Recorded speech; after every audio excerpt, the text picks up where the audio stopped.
It's telling me I'm out of storage still. I think they're trying to sell me something. Good morning, everyone. A few technical issues with StreamYard, and I deleted a bunch of my broadcasts, and there's basically still trying to sell me storage. So I don't know if this is going to be recorded on YouTube or not. So I don't know. I deleted all my old broadcasts, and it's still saying I have no storage. So I think it's just bogus wanting to sell storage. We were waiting for everybody to come in. So that's why I'm late. I went back through and deleted old broadcasts, and it's still giving me the same error message. So I don't know. I ain't going to worry about it. If it records, it records. If it don't, it don't.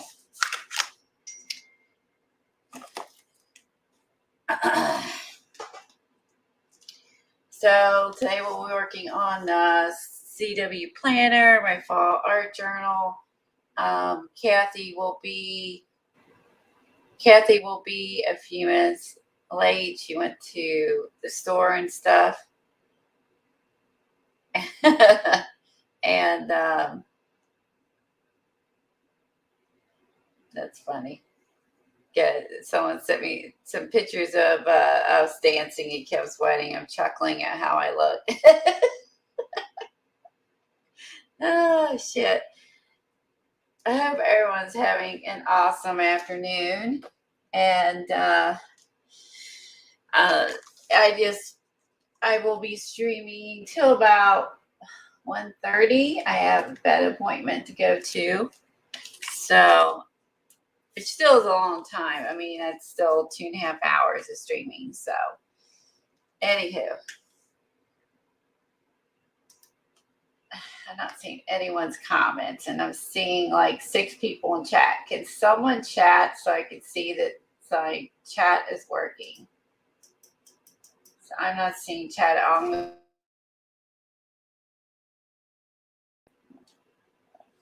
Let me go on to YouTube. I feel like I'm talking and I don't see any of you. Hold on.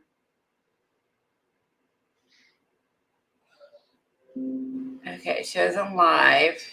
Let me go on YouTube. All right, I see Kathy's comments. Oh, Kimberly Ray.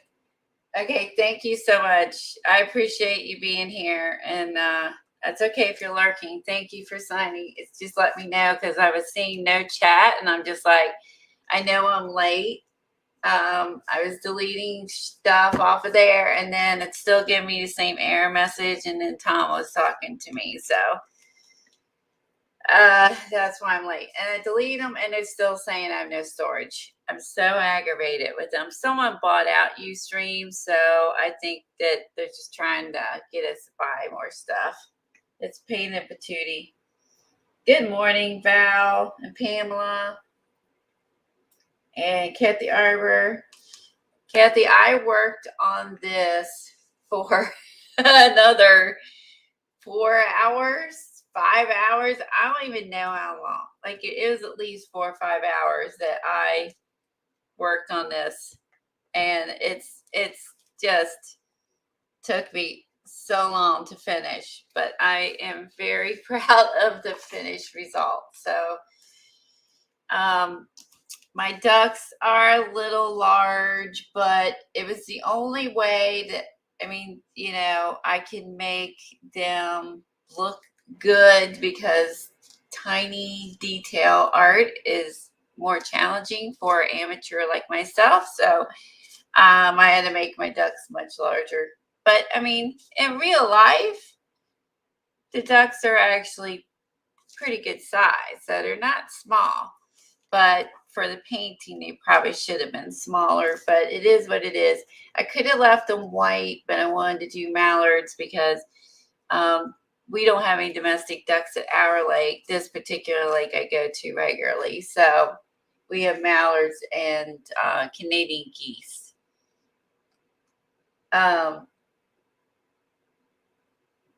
Is it really? It's folk art style? I didn't even realize they did that. Well, that's funny. I did not realize it was folk art style. So if you go to Kathy Arbor's channel, this is if you I belong to one of her tiers. It's $3 a month, and when she does these, you get the traceable, which I greatly appreciate. And you can see, I changed the woman to me, and that's how, because I have distinctive hair, so it's easy to do the back of my hair. And when I saw the bald-headed man, I thought of the first thing I thought of was my papa. Papa Albert was my stepdad, and he's 25 years older than my mom. So even though he's my stepdad, he was like grandpa age. Does that make sense? So, anywho, so he passed away about a year or so ago. He lived to be 92, and I loved him very much and miss him. So this is just when I saw that, I knew I just needed to make this papa and myself, and then I just painted the mallard ducks because I absolutely love my ducks. I feed them every day. And Kathy made this a birch tree, and she had little. I guess I could have made my legs closer together because I didn't put the little bird. She had a little bird in here, like the little doves. And as soon as I saw that didn't realize this is going to be water by the sketch. As soon as I saw it was water, I knew I had to put some ducks in my autofocus. Wait till focus. I'm sorry about my autofocus. As soon as I saw the lake, I had to have ducks. Get here. Let me turn off my autofocus. That way, every time if I pick it up, it won't go blurry for you guys. Good morning, Val and Gail. Yeah, I worked on this for 4 or 5 hours. I used a stencil for the leaves. Kathy did a birch, and probably the leaves she did, I assume, were birch leaves. And I used, the only place that we have the really white trees that are down by a creek here, and you don't really have those by people's houses or whatever. And so that's why I went with the maple tree. And that's probably the most common that we have. Anywho, so it was fun. This took me hours and hours and hours and hours to do after her stream. But you can follow along with Kathy Arbor. She did a step-by-step tutorial on her channel. She is Kathy Arbor on YouTube, and it's really good. And her, so you have to check that out. It took me a long time to do mine. I altered it, and I'm just slow. Period, when it comes to detailed work. But I'm going to hang this up on my wall and put it next to my Christmas building that I made with Kathy last year. With more like a the ghost of Christmas past type of scenery. So I have that hung on the wall. I have a snowman I made with Diane on YouTube. I hung that one up, and I have a watercolor I hung up with one I did. I can't think of the guy's name I did this with. I can't think of his name. It was really, so I did water. It's all the things basically that I liked. I feel like are wall worthy. I'm hanging up. Wall worthy, you hear me? So,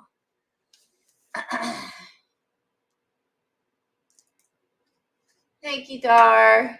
I love mallards. I absolutely love them. I feed them every day. They bring me so much joy. I don't know if anyone else, I'm trying to think, something like 13 people are there. I don't know how many made this or they were just watching, but you can watch her tutorial, watch and make it your own. Or she had a photo from a image free site, and then she altered it, and then I altered it again, and it was fun to make it my own. Now it was fun because this now has meaning to me. It's not just a painting. It represents as meaning. Does that make sense? Me and Papa, we always enjoyed the birds and nature and all that stuff together. So now it represents something that has meaning to it. So thank you, Kathy, for doing this for us, because this turned into something that meant something, a piece of art. I think because I wanted it, because I made it personal. I spent a lot of extra time on it because it was meaningful to me, if that makes sense at all. Yeah, thank you for doing that. I think as soon as I saw it, I loved the fact it was a nature scene and outside. And then, but when I saw the old guy, I was like, then I just kind of like, I need to make that Papa. Because he had a flap of hair here that he was more a little balder on top. And then, he had hair up a little higher, and it was thin right here. And he took hair. He had really long bangs, basically, and he swooped it over his top of his head where he was balding, and he had hair on the sides and a little higher in the back, and then it was just thin right here. But his bald spot was on top. But obviously, that's a whole different skill set to paint that one. So, but this is good. This is good enough. So. Oh, thanks. Hi, Ark.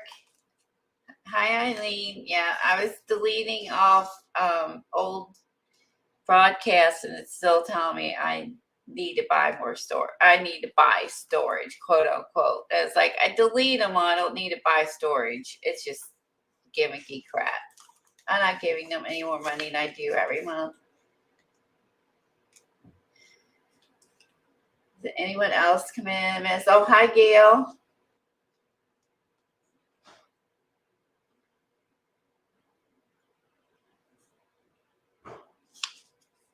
Oh, thanks, Gail. I appreciate that.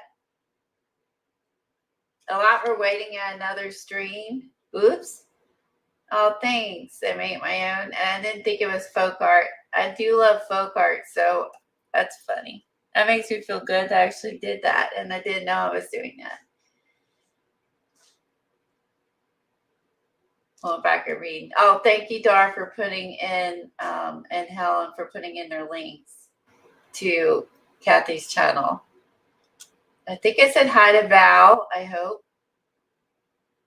And Pamela. Okay, I'll make sure I didn't miss anybody. Good morning, Kimberly. Oh, thanks. You were there. I don't know if you were there the whole time or if you were only at Kathy's part of the time. Did you do one of these with her? Did you paint along with her? All I could say is this was worth a $3 investment. Just saying, $3 a month, and I got the whole thing, and she gave us a tutorial and the sketch and everything. So if you like to paint, you should go over and do the first tier like I do at Kathy Arbor's, at least minimal, because I love getting the traceables.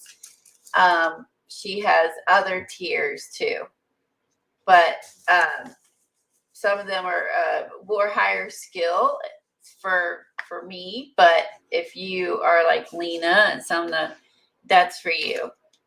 So she kept this simple. for us, and it still took me another 4 or 5 hours afterwards because she's so talented. It's easy for her, but not for others. Because she's been doing it for years. Yeah, it is.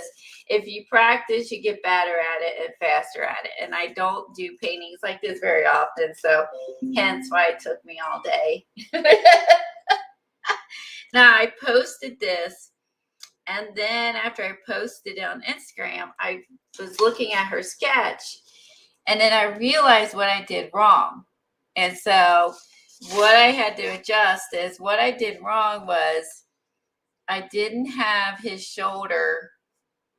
I had his shoulder really slopey and smaller. And actually, Papa was a very strong guy. He's very stout and strong. So this actually represents more of his physique. And I had it more sloped, or maybe equal to my shoulder for some reason. He was actually taller than me too. So I realized when I looked at the sketch again, also what I messed up is see how it goes out here. And also because he's sitting sideways, right? And he's a larger guy and he's sitting sideways. So that makes sense that he is, broader this way. So after I posted this on Facebook and Instagram, I kept thinking his shoulder was not right. And I was like, his shoulders looks weird. I know the shoulder's not right. And then I looked at her sketch and I realized that I sloped it too much. Basically, I sloped it. I did not give him a shoulder. In my defense, Tom has no shoulders. He's got slopey shoulders. They go like this from his neck down. And Kim has slopey shoulders. My shoulders for my neck go out and down. So does Katie's. Tom's slopes. Kim slopes. Me and Katie have the shoulders. Papa had shoulders. He did not have a slopey shoulders like Tom has. So after I did this, I figured out that I did not make his shoulder taller and then shape it. And then I forgot this part here because he's supposed to be sitting sideways. And after I made this adjustment, and the nice thing about acrylics is you can keep redoing it and going over and over it. So I added this, and then I added his shoulder, and then I went back and added some of the little lines supposed to be like creases from him sitting. Then I was happy with it. So this is where it takes time and thought and experience to realize it. I just knew it wasn't right. I just had to see this again, because once you put this on, you start painting, your lines kind of get covered up. So I needed more of a shoulder on Papa, and then he needed a little more over here. And after I did that, it looks better. So, but it's already posted on Facebook and Instagram, so I'm just going to leave it, even though his shoulders and back wasn't right. Because that was bugging me, and it wasn't right. Hi, Brooke. Good morning. Happy Friday. You just watched it? Okay. Well, anyway, so then I finished all my organization. Yay, hallelujah. It's all done. But in the process of organizing, and from the stream, I had papers. I always destroy my desk area. And basically, I lost the picture we were working on. I literally can't find it. I have searched my trash. I have searched my bin on the floor with all the art, like fall stuff.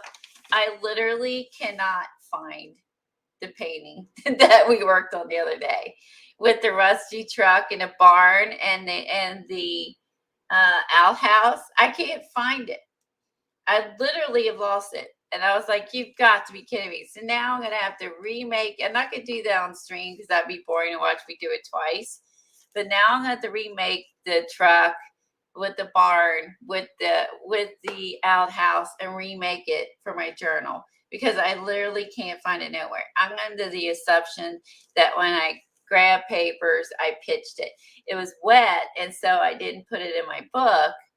And I'm under the assumption I threw it away because I literally can't find it. Leave it to me to throw away a piece of art you're working on. I lost staples, Tim Holtz tiny staples for like, I know, stay off the freaking drugs, right? I lost the staples for, I don't even know, a month or more. I finally found them in my pen drawer after I bought more. I found in the process of moving stuff around, getting rid of stuff, and reorganizing everything up here, the 3 rooms and the basement. I did all of it, the 3 rooms and the basement. I finally found an elephant mask that goes in my Donna Downey stencil mask that I bought years ago, and I lost the elephant. And I was jelly plating with it with Jean. And I found it inside a paper pack. So I was like flipping through paper packs, deciding whether I was going to keep them or not. And I was flipping through paper packs, and lo and behold, my elephant mask was inside my 12 by 12 paper pack. So I literally moved. It's a good thing because see, I moved after I did that. So it's a good thing I didn't get rid of paper pack and I kept it because I know I got rid of some probably 6 months ago, and I went through them again, and I flipped through this time and found the elephant mask that's been missing for like 3-4 years. Inside, it was inside a 12 by 12 paper pack. Why the hell was it inside a paper pack? I don't know. I feel like I do brainless acts of cleaning up, and I just want to get the mess cleaned up, and I don't pay attention to what I'm doing. Maybe it's because I'm getting older. I don't know. But I was like, oh, so excited. That's been missing for 3-4 years. And the staple. So maybe after I remake that page, maybe the page I lost will show up. Then again, maybe not. Oh, and Dina Wakely, I lost a mask to one of her stencils. I rebought it. I found when I was organizing, it was stuck to the bottom of something else. And I found it. It was literally stuck to the bottom of some papers I was going through, stuck to the bottom of something. And then that's how I found that. Like, I think I get messy. Things get stuck in things and thrown everywhere where I'm streaming. I destroy it. It's when I'm streaming. Y'all, we destroy our rooms every week, twice a week to stream. And especially since we sometimes just change gears and change doing something. So, yeah. So, I found that. But that didn't take it. It's only because I was cleaning up and reorganizing and going through things that I found it. I wanted to show you guys. Hi, Judy. Hey, Janice. I wanted to do a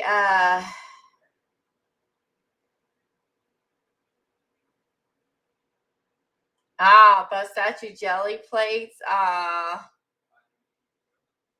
Oh, yeah, as you see Sherry's comments, I'm used to having Kathy help me watch chat. Yeah, after I remake it, I'll find it. Right, Sherry? I'll redo the truck and the potty and all that, and then I'll find it. Because after I rebought the Tim Holtz staples and rebought Diana Wakely's mask stencil, I found it.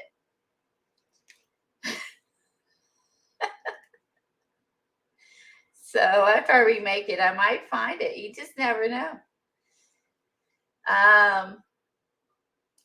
Okay, going through my art stuff. Yeah, she is went to the store, so she's not back yet. That's all I know. She worked out and she's going to the store.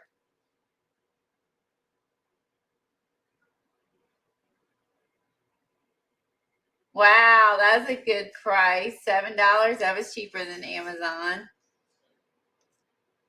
I can't believe it. You found one specifically at thrift store you wanted. I would think if you're looking for something specific, you're likely not to find it. So this was I did the Inktober for 3 years. And remember, I only found the one. I found the other 2 books I did. I did them in different books. And so I did Inktober 3 years. So I did it in 2017, 18, and 19. So I felt better because I could not find the other 2. Now, I am a novice at drawing. So, okay, this is 2016. Oh my God, I gotta wake up. So it must have been 16, 17, and 18. I did it. Sorry. Clearly need Dr. Pepper. Hold on. So this is 2016. Inktober was, they have prompts, or you do your own thing, and basically you use ink, obviously, and you could kind of make it your own. It's just to really get you to do art every single day. So I enjoyed going back and looking at what I did in 2016 in my Inktober. I really like this one. I really like how this one turned out. It's very colorful. I really like I like this one. I don't remember where I saw it or what my inspiration was. I honestly don't remember because it's 2016. I should have wrote it on the back. I don't remember. 5 years later. And I like this one. This one I know I saw somewhere. I saw this somewhere. And then I drew it. That I remember. And I'm sure I saw this somewhere. But I don't, where I saw these things, I have no idea. But this is as close to Zen. There's 2 things in here that to me is close to Zentangling. This one and the owls. So that's what I did on day 7. Hi, Barbara. Good morning. Thanks, Brooke. I actually really took my time. These are actually pretty decent. I actually am surprised myself when I saw these. Let's see. Obviously, hippie girl. And these are more, this is probably when I bought the Zentangles. These are more doodly art. And I did this like me because I wear one of those chokers.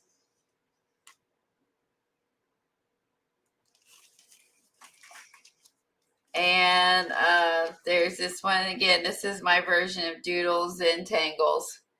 I had a conversation on Tuesday, Kathy said I do not enjoy Zentangling. So that's why I'm making a joke about. So, skull. This one was more sketchy pen, and then I went over it with like a marker afterwards.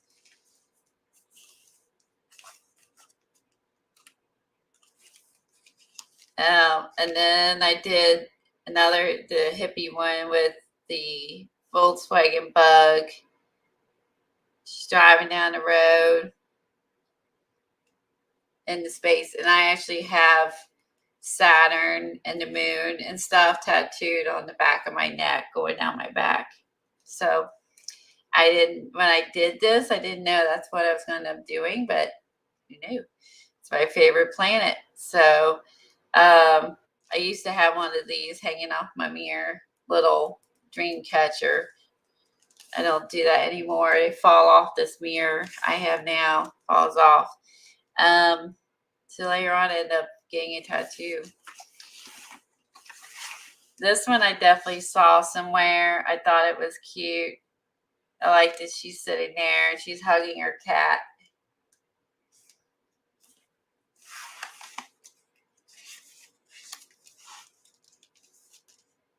Yeah, I don't know what my inspiration was for this, other than it's kind of a doodle. Again, these are mostly doodles, but I thought this was interesting just because I outlined the flower with color and left the rest. So I think the most interesting thing about this one is the fact that just coloring the outside and leaving the inside white made it look more interesting than what it actually was.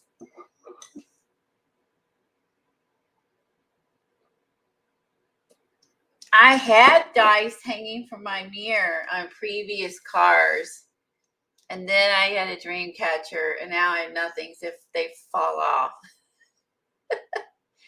Thanks, Barbara. All right, Brooke. I did have dice. In my first car I had in high school, my Tom bought it for me my senior year of high school, and I had dice, fuzzy dice hanging from it. They were white with black dots for it. I don't know where my inspiration came from, but she's kind of cool. Free spirit. Again, this has a lot of this seems to have a lot of hippie vibes. So this one I did a girl. I guess this is supposed to be like a rainbow. Yeah, I do too. I like the blue outline around those because it makes them pop. And I think I just used probably a Tombow for that. And I like the girls like little, kind of like little, her hair is like balled up over here with the flower. I think that's neat. I think I like the fact her hair is like balled up in a corner.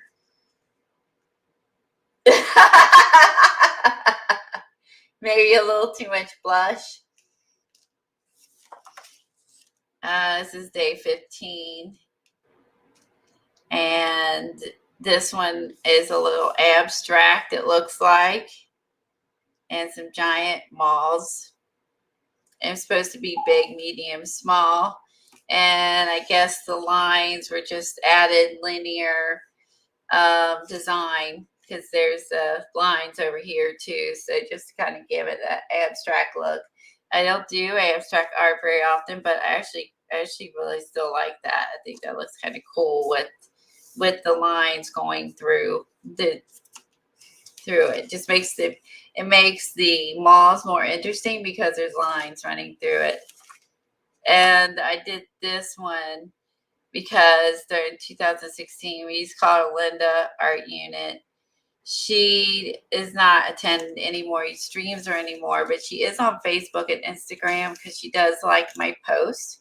So I, on occasion, so I know Linda is still around. She lived in Canada.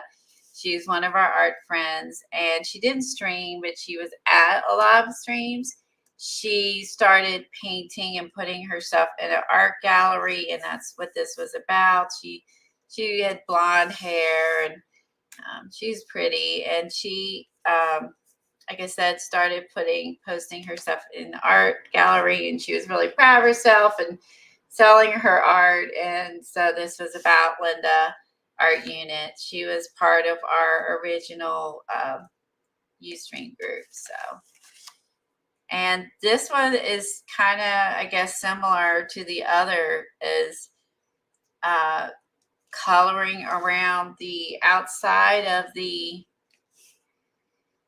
house and leaving and then just taking a gray, like a gray Tombow, and going on the inside and coloring in a few of the rocks and some of the details. But mostly, you know, when you color the outside in like that, it just makes everything else pop.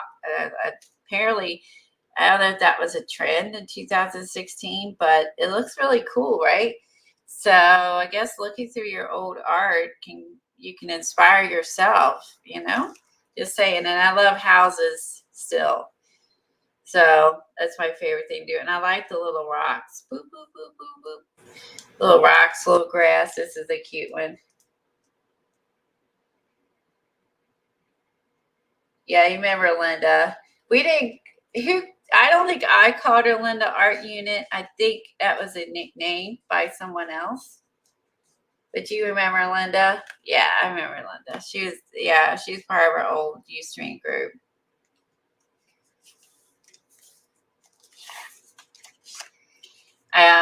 In 2016, I used to do Zumba. So that's obviously why I did this. And I still have this song. I like this song, "Ride on Me," "Color Outside the Lines." It's a fun song. It's kind of a slow song. It's not a fast song. That's why I have her like stretching or whatever. It's a slow song, but I like that song, "Ride on Me." It's not super slow. I would say like maybe like a medium pace song. I would play it, but I would get in trouble. So I like how I did her eyelashes look. And this symbol is for Zumba, and I have that tattooed on my leg. Look at her eyelashes. Hold on. You see that? I did these long eyelashes with like little dots on the ends. I think her eyelashes are fun. This one I did. Little toad. Dreams are how we figure out where we want to go in life and how we get there. I thought that was cute. So I said toad on a lily pad. Let's see. This one, I did girl with crazy hair. Oh, thanks, Ian. Yeah. You used to do Zumba at the Y too, Barbara. That's right. I did Zumba. I was at the Y. Yeah, Xenia. I was really good at Zumba. Everyone was trying to get me to be an instructor at Zumba.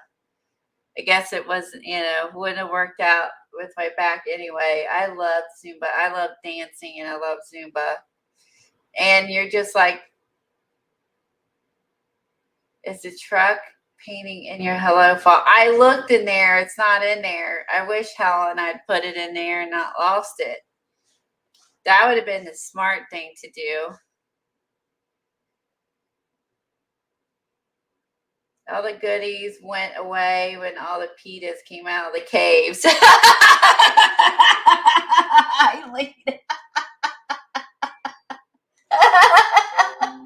died.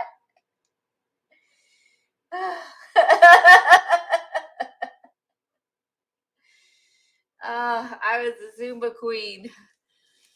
I miss it a lot. This I just put a quote and more little simple doodles. Takes courage to be yourself. All good. All things are wild and free. Music washes away the soul, the dust of everyday life. Because I do like music and dancing. So, this one I just did the couple little Asian girls. I guess they're supposed to be like the little stackable things. I don't remember what the names are. So again, little doodles. This one I was trying a technique which did not turn out well. I don't think now I look at this, I don't like it. But it was supposed to be like where they do scratchy pen art and you just color it in scratchy. Yeah, I don't like it. This one this was my attempt at Zentangles. That's it. So, like, mine's more like doodles in all reality, not Zentangles, but that was my attempt right here, squishing together the little things. Oh, my goodness. Oh, thanks, Kathleen. So, I have to throw that towards Devin some shades, and she loves Zentangling, and Janet. I just can't help myself. They're really good at it. I just can't do it. It's just too much time. You like my doodle bird? It is cute, isn't she? This probably took me a lot of time to color in the to leave the little yellow underneath and color around that. It probably took some time. Especially like right here. Like this area here and then this area here. because it was all colored in except for like that little yellow, see all the little yellow marks. That probably took me some time doing these parts right here. I don't actually drink coffee, but I like this because this was for Dee Dee, and coffee and art with friends every Monday morning. And so I did this for Dee Dee. Again, this is sort of the whimsical doodles. So you can see my theme throughout the book is very similar. So I thought that was interesting, is looking back at it. Then I went into doing some Halloween. So then I made this. Yeah, it's okay. Again, I was doing little vines. So doodling must have been my new thing. I don't know. So then I did a bat girl, and there's my little leaves. There's the little details, and then I did some lines and whatever. In this page, I just did a bat sitting on a tree. Happy Halloween. And I'm funny.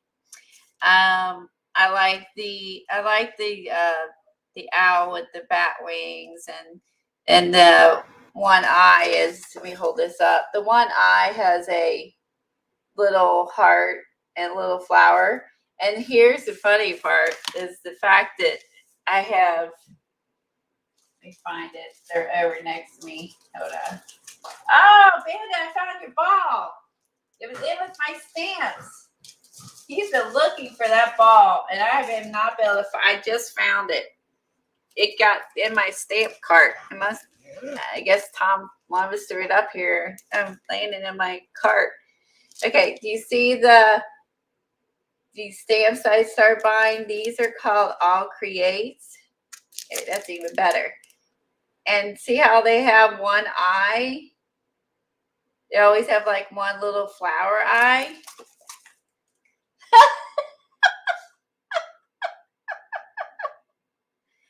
So here you go. In 2016, I was already doing that. And in 2021, I'm buying girls with flower eyes. Oh my God. I just realized this correlation here. I glanced at this earlier. I glanced at this when I was cleaning out stuff. But this is cracking me up because this artist always makes the art makes the little flower eyes.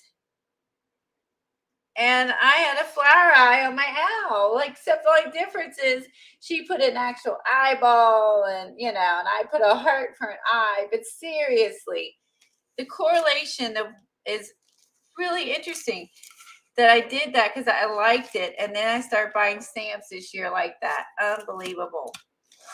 Isn't that interesting that I was doing that then?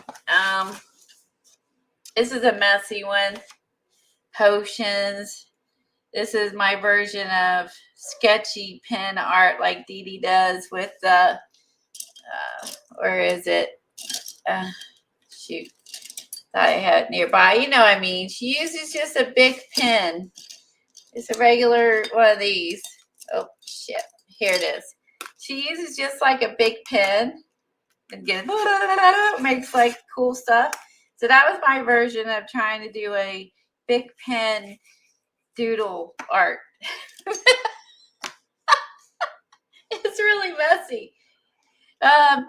But I think that I ended up just doing coloring part of it and leaving, coloring part and leaving it part of it white. Again, that was kind of, I think that's, again, continued throughout the book. This one, it bled through. Okay, now I see. So I did this one, and then I did this one on the back, and it bled through. That was good.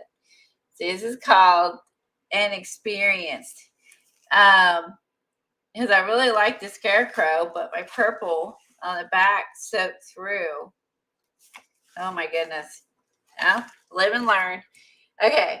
So then I love this little guy. So I did like a little scarecrow. And I like he has little, you need a little Timmy plastic dome added to one of those eyes and add little beads in it. Oh, that's a cute idea. That was ahead of the curve. Pioneer. My Zentangles are on my own, no patience. I agree. I don't have a lot of patience for it either. Barbara said she's on a coffee drip. She doesn't have an IV water or whatever it is she has, the coffee drip. Yeah, so like I really like how this one turned out. Like you can see, I love the little patches on the Scarecrow's hat. I had patches on my pants when I was a kid. You know, you get a hole in your pants and you patch it up. Couldn't afford to buy new pants, so we'd patch it. Yeah, I had patches now, and then later on I bought pants with holes in them on purpose as an adult. Because it's cool now. It wasn't cool then. You had to patch them up. So there you go. I like my little scarecrow. It looks like he has little button eyes. I think I just colored him in quickly with some, looks like a Tombow or something. I like his little pants again. I like the little patches, and then little corn stalks around them. And then I think this one's super cute. And then a little spider hanging off his head. I love this. I'm sorry I ruined the back of it. Oh my. And I like the sun I did with the little, almost like little stitches. Good morning. Hey, Colleen, how are you? Sorry I'm late this morning. That's okay. I've been showing my Inktober from 2016 I found when I'm cleaning out my stuff. And then fun. This one I just did again, I was doing doodles. See, look at all these doodles. There's more doodles. See, you doodled. I doodled. I do all kinds. I think consistently through the book, I was doodling for sure. I think you like to doodle, but you don't like to Zentangle. Correct. Because I think doodling is less exact. Doodling is fun. It's less exact, and I think that's what I like. And this one, I did a scary tree, some pumpkins. Look at the faces. These faces are pretty good. I must say. Those are cute, Colleen. I like this one. He looks truly upset. He's like, I'm scared. And this one's like, oh shit. Ah! What's wrong with him? I like it. Look at each one. Like, oh my God. Did you guys love teeth? Those are really good, Colleen. They're expressive. I like that. The expressions. I guess I wanted that. Google the eyes. That one's like, I don't trust you. This one's like freaked out. This one's terrified. And this one is like, I don't even know how to describe that one. Sad. Blah. He's like, whatever. Yeah. And then, of course, the evil tree and then the scary ghost. Yeah, I like the pumpkin's expressions. I really like this one because I gave her teeth. I like this that's one. Funny. I don't know where. Yeah, I like that one. And then my last one was I was really excited. I did all 31 days, and then I did again doodle day. Done. I was glad to be done. That's good though. You did the whole thing. That's awesome. Done. Again, these are kind of colored in little feather I don't know. I just look back through this and I can see, and I put fall all the way around, love, which I do love fall. So just fun to look back at what I liked or during that time, or what was the trend, what was I experimenting, what like this fun. Look at those, Colleen. Those are cool. Like there's like some of these are unrelated. They're just nothing like one another. Like I think it was just something I wanted to try, and then some were like I did that one for Linda, and then but then you got ones that are just whimsical and I'm just all colored in and hippie and colorful, and some are doodles and plain and how fun though. That's so fun. Yeah, so this was fun to find it. So I did it 2016, 17, and 18. Apparently, I've done it years. So I found this one. I have another one, and I did in an ink book, and I did it was all ink, like a marker book. It was a marker one, and I did it all on markers. Oh, fun. Was I brave. So I did 1 year, I did it markers. So I've only done 3 years of it, but I'm proud of the 3 years I did. So I was just killing time waiting for you to get here. There's another ball in here. What the heck? There's 2 balls in my cart.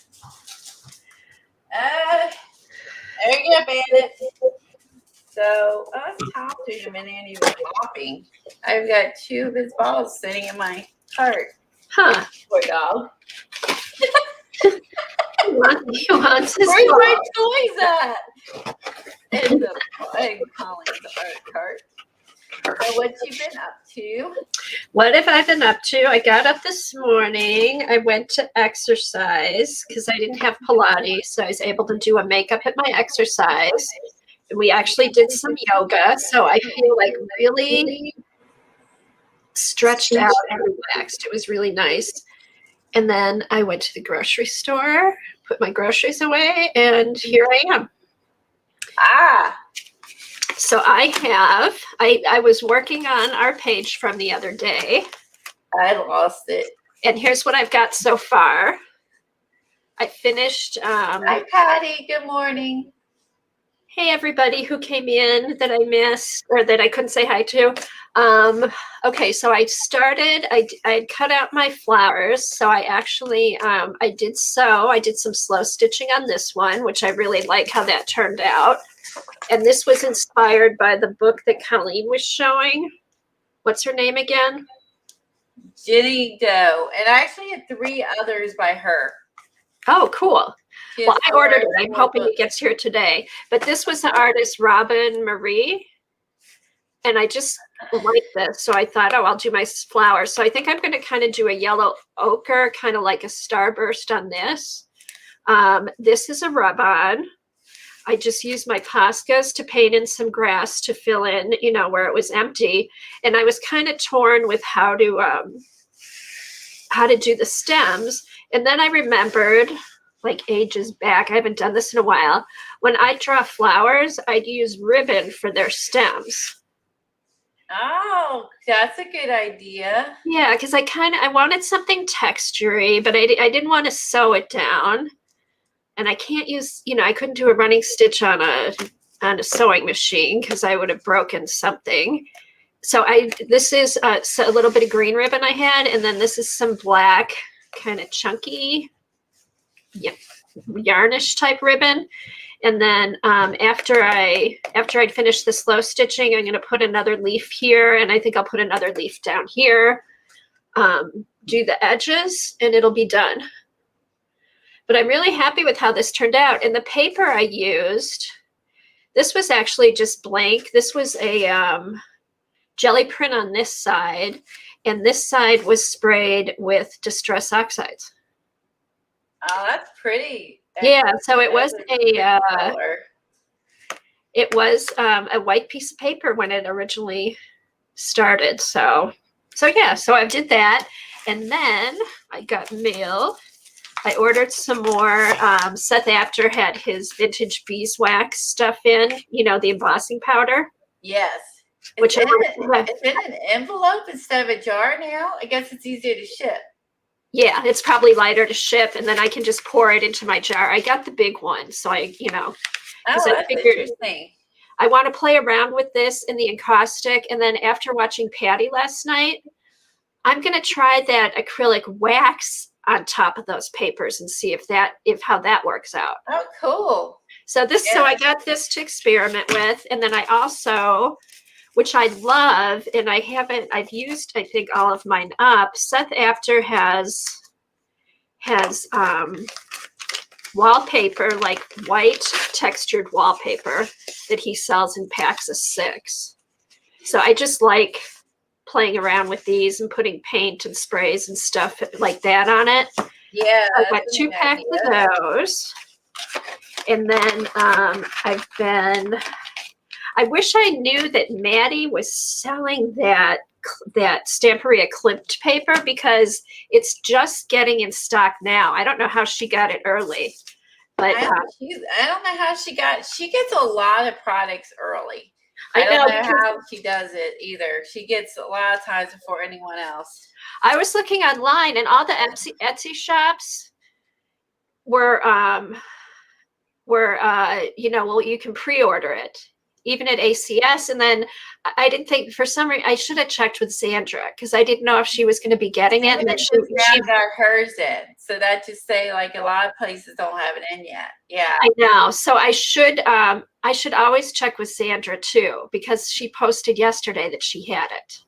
So I should just check with her before I order it from other places. So I ended up ordering from Simon Says Stamp, had some of it, and then that ACS, that we like. Yes. And hopefully I'll have it. I might get some of it tomorrow. Hopefully I'll have it by Monday. That's a good shop. I like that shop. They always send everything.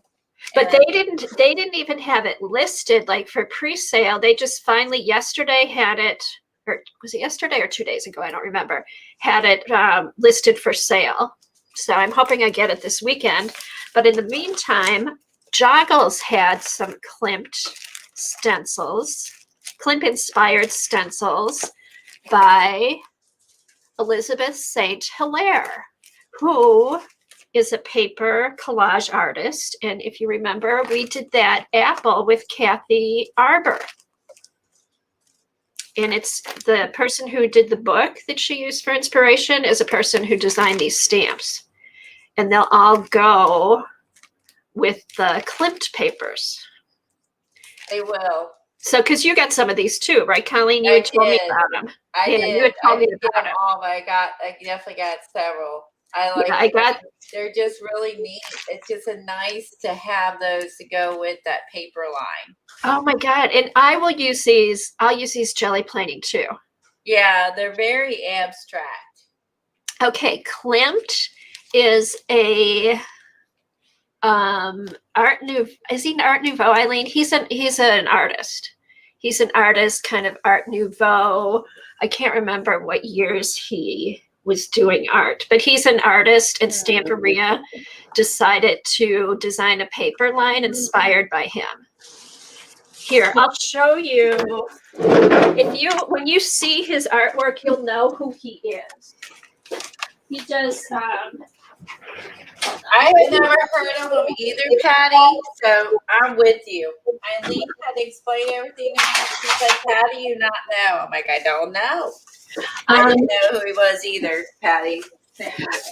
Probably his most famous. I'll show you one of his things of art that I doodled on, which sounds kind of funny, but probably his. Another ball. What the heck?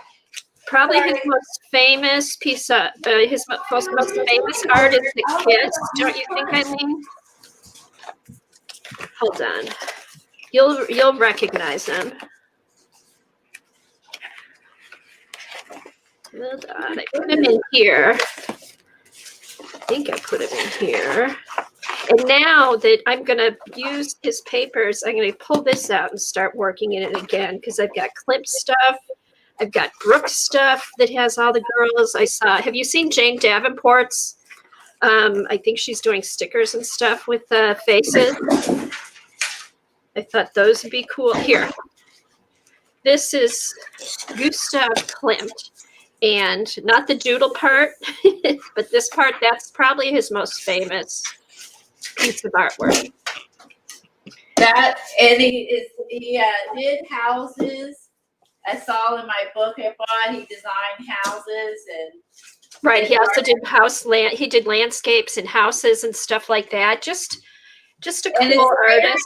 kind of sexual, some of the stuff. So his book's got a lot of stuff I have to be careful by showing on YouTube. So Yeah, his paintings, yeah, are sexual, but in a tasteful way, I think. most of them are. Some are a little questionable, but most are very tasteful. Right. I mean, some you might, right, if you don't want to show body parts, you can't put them on YouTube, but in general, to look at, they're pretty, I like them. I think they're good. Okay, so that's Klimt, and then I also got. Did you get any of the tissue papers they had, Colleen, at Joggles? Oh, I did not buy the rice papers. Or rice papers? You didn't see them? No. I just bought Stencils. I didn't see that. This came up underneath after I put the things in my cart. These came out later after I got mine because I don't remember seeing those. Oh, maybe they got them after you got yours. I bought them like really quick when I got them in, so I was afraid they would run out of them. Okay, so these are Studio Light, but look at these rice papers. These go along with the way he does stuff, so they'll be fun to collage with. Oh, those are neat. Oh, that's Studio Light. No, I definitely didn't see those. Yeah, go back and colorful. Go back and check out, and I'm going to check with Xandra to see if she has any of these. Right now, I just found 3 balls in my carts up here. They are Moodles. Crazy. What is Moodles, Brooke? Because what they're called, it's called Just Low, and it's called Mindful Moodling. So these circles are called Moodles. I didn't know that. Did you know that, Colleen? No, I did not. They're called what? Brooke said, she said, are those Moodles? And the title of the paper is Just Low, Mindful Moodling. I've never heard of Moodles. I never have either. Definitely never heard of Moodles. No, but I've seen this before. I didn't know it had a name. Now we need an explanation for what Moodles are. I know. I think it's mindful doodling. Okay, Moodles or mindful doodling. Okay, that makes sense. That's what I did in 2016. Right, you were moodling. Mindful moodling. I am Kathy. When that's what I thought. I got these to use as inspiration. I'm gonna play around with my rice papers and see what I can get. So yeah, so this was fun. So I guess you're a moodler, Colleen. But these are cool. I've seen this style before. A lot of things, but I didn't know the moodler. Okay, so the person who does this, I don't see the name of the person who did it, but she also has stencils and dies. Cool. Cool. Oh, that's funny. I know, but I love how that looks. And then when you look at the Klimt stuff, see how he has like little clusters of Moodles in there. Oodles and oodles and boodles. I love it. I know, because I'll bring it up close. Let me get my camera. Choose dies. I have the stencils. I didn't get all the stencils. I have most of the stencils. I didn't see the rice paper. Okay, and then Eileen put a thing up about Gustav Clint. I'll read it. He was an Austrian symbolist painter and one of the most prominent members of the Vienna secession movement. He was alive between 1862 and 1918. So yeah, that was right around the Art Nouveau period, wasn't it? Oh, the artist is Just Lou. It says, what does it say on here? Yeah, just Low. Really?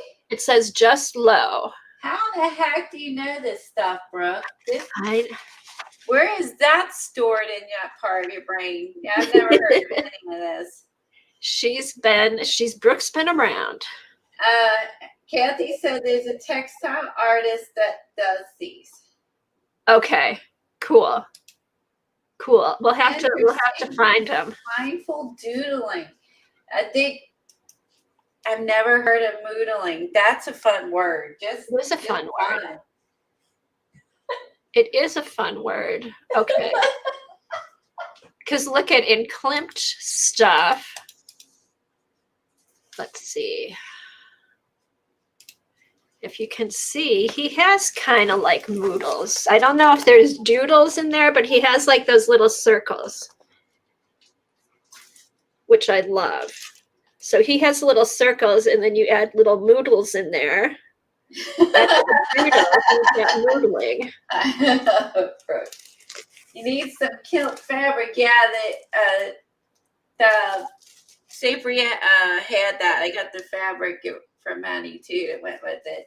I got the fabric too. I got the ACS had the fabric. Simon says, okay, cool. I don't know what I'm gonna do with it, but now I know it exists. I gotta have it, right? Yeah, and I'll use it because I just love that whole style. But check with did you get? Pardon me? How many stencils did you get? 1, 2, okay, I got the set of 10. 3, 4, 5. I got 6. Okay, I got the set of 10 plus one other one, and then I also got Mindful Moodling. Here we go. Here, I don't think you can see it. I learned something new today. And then these were by Studio Light. These are the Studio Light stencils.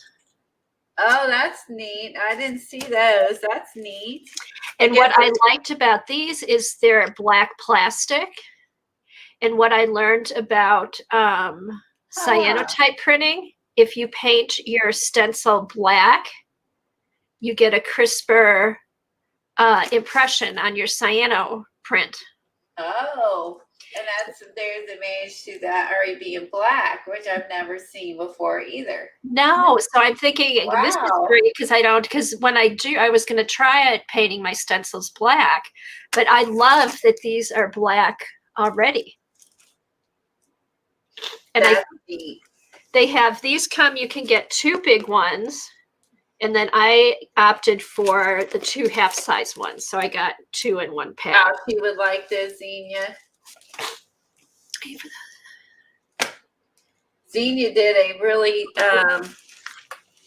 it was not this week, was it last week? She was doing a Christmas glue book with Nicole Relax Glue. She has some phenomenal images. It was Xenia does? Xenia does, yeah. It was like cool. I like those tags. She had like trying to think, Christmas vacation.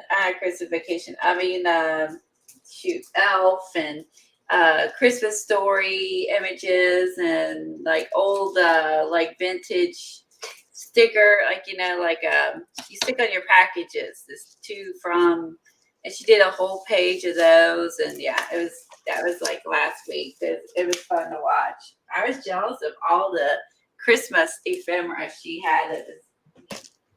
Okay, Brooke says she just sits in her chair and looks at shit now. And Eileen said, Eileen's been Googling. She's been looking at stuff too. The etymology of the word moodle is unclear, but it was used in the early 20th century to essentially mean dawdling and frittering away time while letting your mind wander and chew on thoughts in a relaxed way. Oh, we should all moodle. We can have a moodle club. And then Dar said, maybe it's doodling with your moods. Probably, depending on what your mood is, that depends what doodling comes out. Yes, moody doodling. No, muddle is that's the Hogwarts thing. Or no, those are muggles. Sorry, no, those are muggles. And Eileen says she moodles 24 hours a day. Yeah, and so does Sherry. I think we are all moodlers. We all have that down. Sherry does it every day. Yeah, I try to work on my moodling every day. Eileen 24 hours a day. We all learned something new today. Get your moodling on.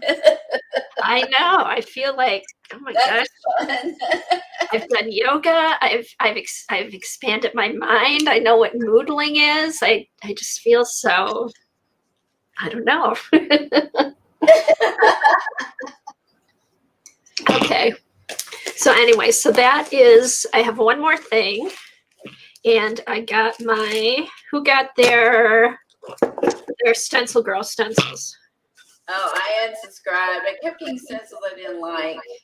Oh, so you unsubscribed for a while? Yeah, unless I see one I really like. I've got so many of those. They're just weird, and I just don't use them. Oh, They're just weird. So far, I like them, but we'll see. There's a few that's weird. Okay, so these are kind of cool though. For because I look at them for gel printing because I haven't met a gel printing stencil I don't like. And stencilgirlproducts.com, and they have then when you go to their main page, you scroll down the left, you'll see Stencil Girl Club. And yeah, these are from Stencil Girl Club, and somehow I lost. You get 3 a month. I'll have to find that later. Basically, if you can discontinue it and recontinue it as you want. So since I use PayPal, I can cancel it and put it back when you want. It makes it easy to do that through PayPal, but like that way, if you see something you don't like, you won't have to pay for it. Right, you don't have to get it that month. So these are Stencil Girl. There is one more smaller one, which is around here somewhere. And then these are Helen St. Hilaire from Joggles. And I have Elizabeth St. Hilaire. We did. Is that the book you said we did the painted apple with Kathy, right? With Kathy Arbor. I think I have it right here. Hold on. She teaches classes around the world, and she did a book. She does a lot of paper tearing, painting art. And we did an apple a long time with Kathy Arbor. I know the apple's in one of my books somewhere, but I don't know which journal it's in. For it. But I'm looking. I have it. I don't have the one I did, but I have. Here's the book, Painted Paper Art Workshop. Yeah, there it is. And that's Elizabeth St. Hilaire, and she's the one who designed these stencils, and you can get those through Joggles.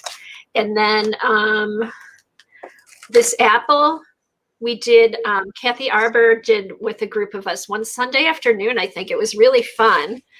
Colleen did it. CB was there. A bunch of people were there. And here we went through. She does, creating collage, putting it all together. So we went. So it should be on her YouTube channel, Kathy Arbor's YouTube channel. Yeah, it's on Kathy's YouTube channel. So Kathy Arbor brought us through all the steps. And we started from scratch. We drew the apple, and then we painted it, and then we pieced the papers on. And it was really fun. And even Eileen said it was fun to do. Eileen did that one too. Yeah, because it's paper too, not just painting. Right. You put the paint on to get an idea where the paper should be. And then here's how it ends up. The whole thing is paper. And I like the stripe, the paper that was behind it, like in the background. I like the little. Right, to make it was like, this was a tablecloth. It was like a plaid tablecloth, and then this was the wall behind it. It was fun to do. Yeah, that was fun. That was a lot of fun. So I don't remember when we did that. So you have to look through her channel. I don't remember how long. It was a few years ago. Okay, I'd say maybe 3 years ago. God, time goes by too quick. Okay. 2 or 3 years ago at least. How's your mom doing, Kimberly? Okay, so now here's another. See, she had some fun stuff. Look at the cow. That was the step by step. The cow. Yeah, I know. It's I not. love the cow. I would do the cow. That's the next level collage. Next level. Embrace the unexpected, representing the dark areas of a dairy cow with deep purples and blues rather than the more expected shades of gray and black. I know. I wonder if she has another book, like another advanced book. Good question. I would love to do the cow. I would too. Farm animals. I would be all over that one. We could always try and do the cow. That's really neat. Kathy Arbor could lead us through it. The cow is gigantic, and I like the cow is huge, and then everything behind it's really tiny. Like right, so it looks like it's far away. Like, you know what I mean? Like he's like right up in your face, and then everything else is really tiny in the bottom, like the little field. And I like art that's big and exaggerated like that. Yeah, it's like it makes it look like, oh, that's really far away. Yeah. Okay. Oh, and he's got a pig. Oh, that's cute. The pig is good. Looking through the fence. I'll have to read this because it may be I'd love to see if she has another book. I would love to do some of the others. And then it talks about varnishing techniques, edges. Okay, so she doesn't do a cow. All right, she doesn't do step by step for these, but because she probably figures we already know how to do the first step. So we take what we learned with the apple, do the cow, paint it, and then she tells you what to do after that. I love TJX. They always have fun stuff. Kimberly's mom went shopping. Oh, fun. I'm lose. Yeah, I'd love to do the cow. That would be fun. I wonder if we could. We'd have to draw something up to make it easier, which that's the part I struggle with. Oh, a blue jay. So the blue jay's in detail. Yep. Let's see. Oh, wait. I see steps. I love blue jays. I love birds. Okay, here it is. Collage process, auditioning papers. How to choose what goes where. So first, okay, establish hierarchy in the main subject. Okay, so you figure you want. Okay, so I guess, all right, so you paint in the bluebird and then you do the papers over it. Okay, he's got to find a bunch of blue magazine papers.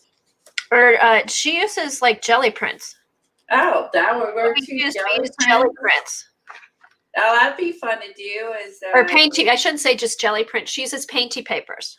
But you probably could use magazine paper. I would think as long as you found there were blue pages, you could do magazine pages or calendar pages. Oh, and see here, Colleen, it says what comes forward, what goes back. Let's look at another example of composition within the main subject. This time we'll use Pound Now Brown Cow as your subject. I look at the composition and pick what is furthest back and start there. Bring the background into the next layer.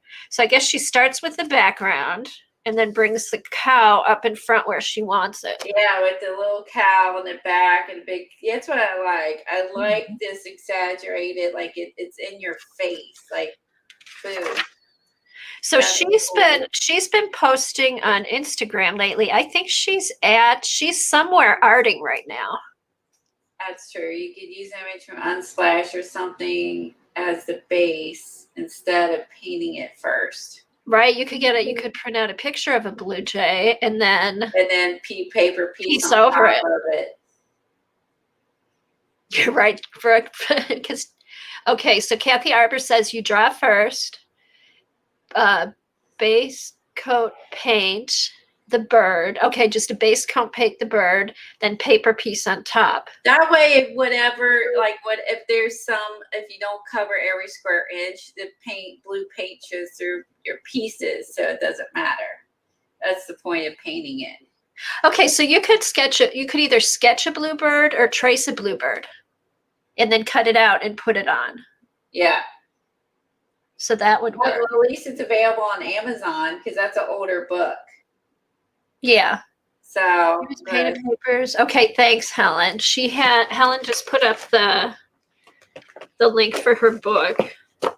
So you guys, like, we'll have to do more of this, Colleen. that would be fun if people would like to do that. I love doing stuff. I love all kinds of art. So maybe we could get Kathy Arbor to come on and help us. Oh, that would be fun. We could have Kathy Arbor on to make her big and make us little, and then we could watch chat or go to her channel and do it from her channel, whichever.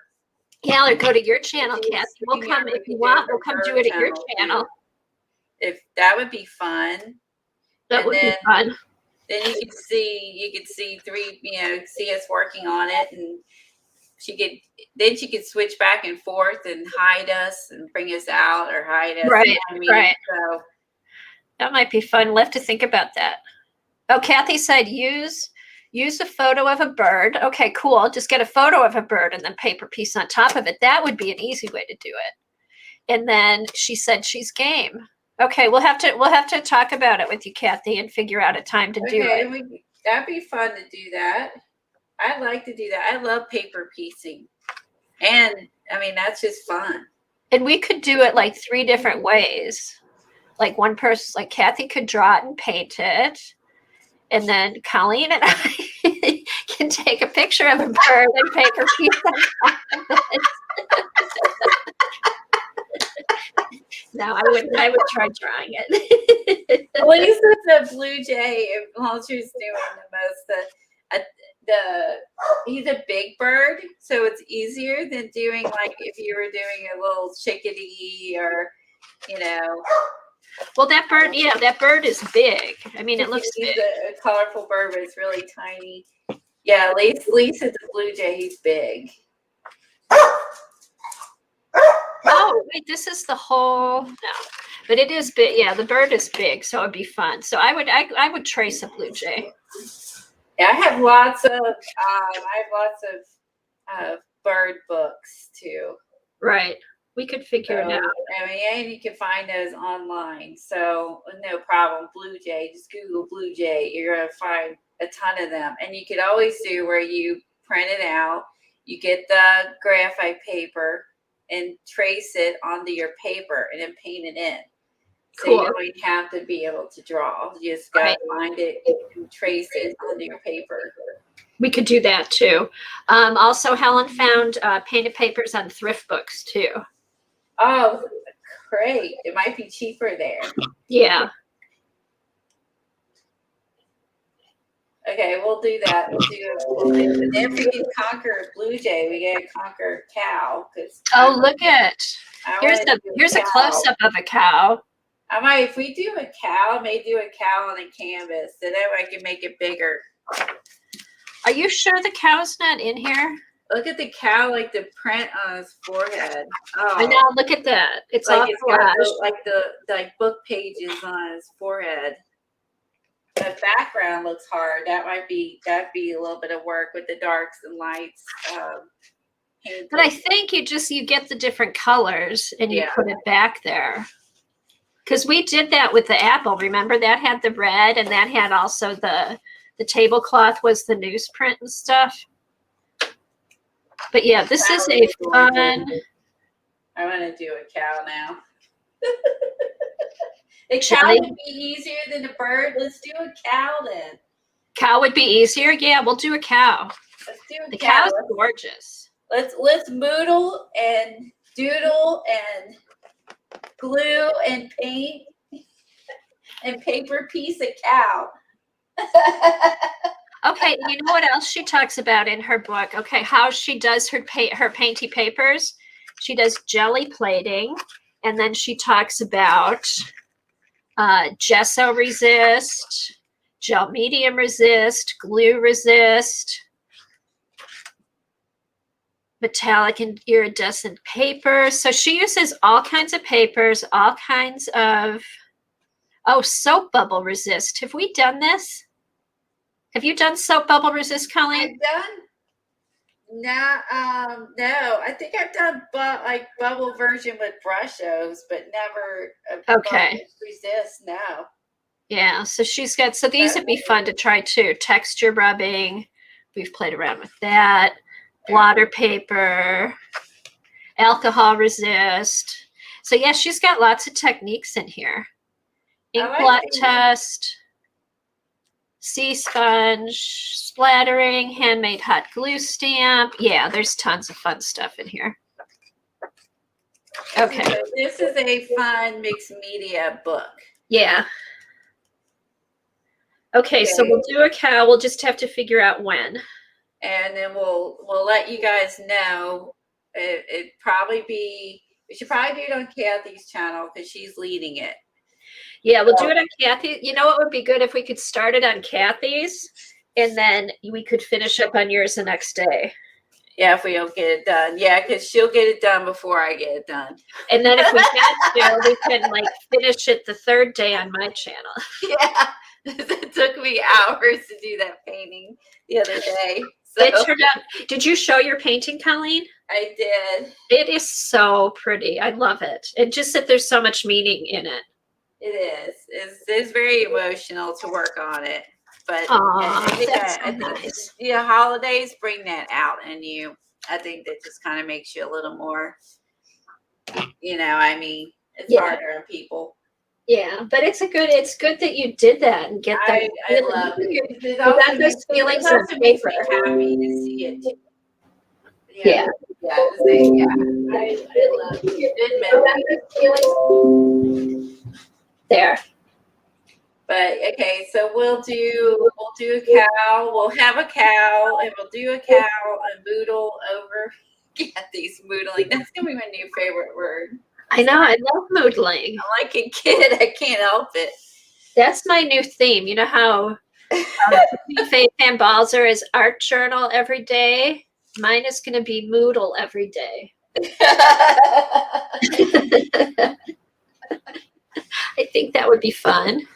I think so. Oh, Colleen, where did you go? Oh crap. Hold on. Oh my goodness. How did you do that? Sorry. I forgot. I took myself off camera because you were there. And so you were showing stuff. So I just took myself off. Oh, okay. I wasn't doing anything. I didn't know. Yes, we thought you were doing something. Fess up. No, I just never saw it. I've never done that before. Huh. Start a Moodle club. Yes. Eileen, that's a good idea. You should do that. We should do that. Eileen's Moodlers. Eileen's Moodlers. Eileen's Moodlers and Shoppers. Shoot, I gotta find my Tim Holtz glass mat. I was gonna do a work out of page, just get down when I can't get done.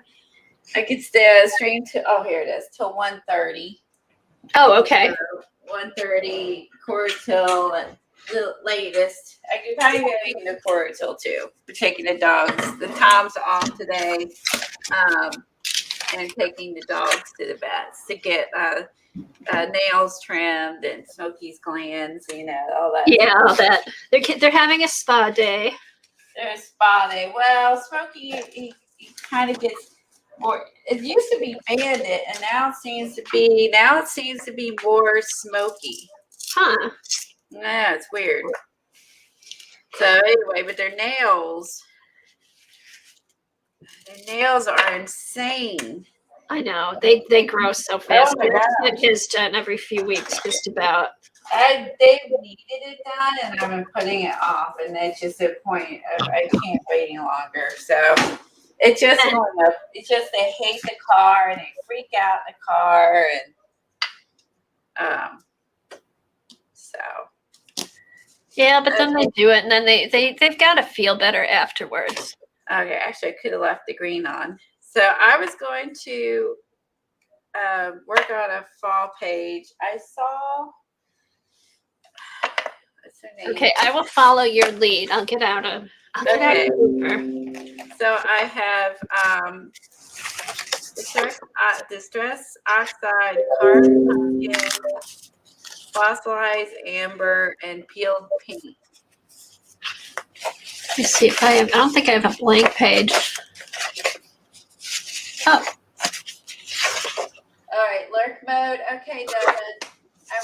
Hey, Devin. I want to do the technique I saw on Vicky Papaioannou. Oh, I don't even know how to say it.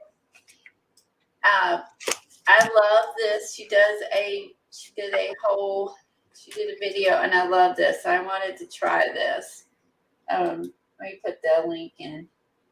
Oh, Luz, Helen will put our links in for you. Mine is Kathy Berg, and I do it's titled, the individual streams are all titled Hangout and Art. Okay. And I stream on Tuesdays, and then Kathy Arbor streams Thursdays at 1:00. So I put in a link to Vicky's channel. That's where I saw this. Oh, okay, good. Technique. Yeah, and you want to subscribe to her, and then we will talk about it at one of our channels, so you'll know about it. Liz, you're part of whose Facebook groups are you part of? I could always oh gosh, I was squeaky loud. I could always post it in one of the Facebook groups you're in, so you'll see it if you don't come to our streams regularly. Are you in like Brooks or Patty's or I think Maddie's? I've seen Luz around. I can't remember where. That's what I was thinking. Are we friends on Facebook, or are we just part of groups? Like, we can figure out where we can post at multiple places. I always post on Twitter too. Instagram. Thank you. Instagram. And Kathy, if she's doing most of the work, she'd definitely be doing that, because she should get the credit. Kelly, you could post it on your community page. If you show me how. I can't figure out how to do it. Honestly, I cannot figure out how to do it, because I'm apparently just not tech savvy enough. Okay, so if I had, when I get to 1,000, Michelle Scott, that's okay. We see her at Michelle Scott's. Well, if I could get to 1,000 viewers, I could show Colleen how to do it on the community page, but I have no idea. So I need to get my daughter when she's over here. And then you can tell me once I get there if I can't get it. My daughter, my youngest, is probably going to come over Thanksgiving. Unless she's changed her mind, maybe I could get her to help me, because she's, like I said, younger people just seem to figure stuff out. So I could see if she could help me out with this. Let me clear off my desk, and then I'm going to get a piece of paper out. On the orange. That's good.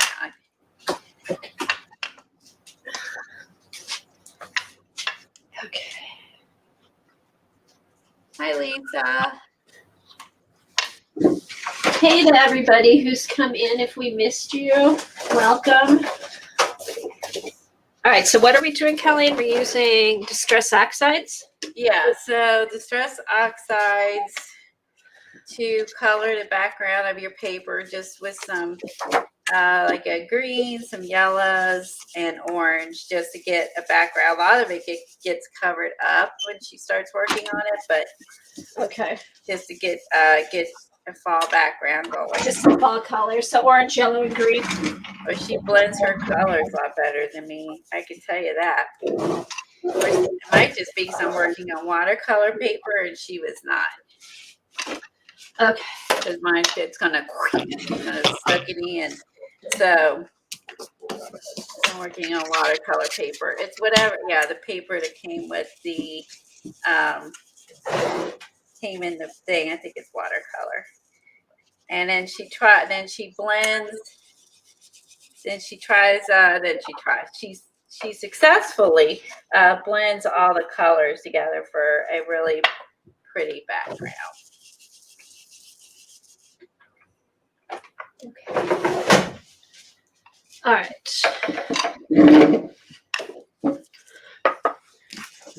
All right, so I'm going to try, let's see. Oh, good, this is all clean. I had everything, but like I didn't have the two colors in Oxides for later on. I just had the regular ink pad, not the Distress Oxides. So that's pretty good. At least I had all the other colors. So again, is there only one yellow Distress Oxide? There's a couple. This is Fossilized Amber. There's also, what colors are there? Straw. Okay, I've got Straw. You can try Straw. Oh, Dried Marigold is orange. Oh, Dried Marigold. Yeah, that's another one. That's close to the carved pumpkin. Forest Moss. I'm trying to find a deeper yellow.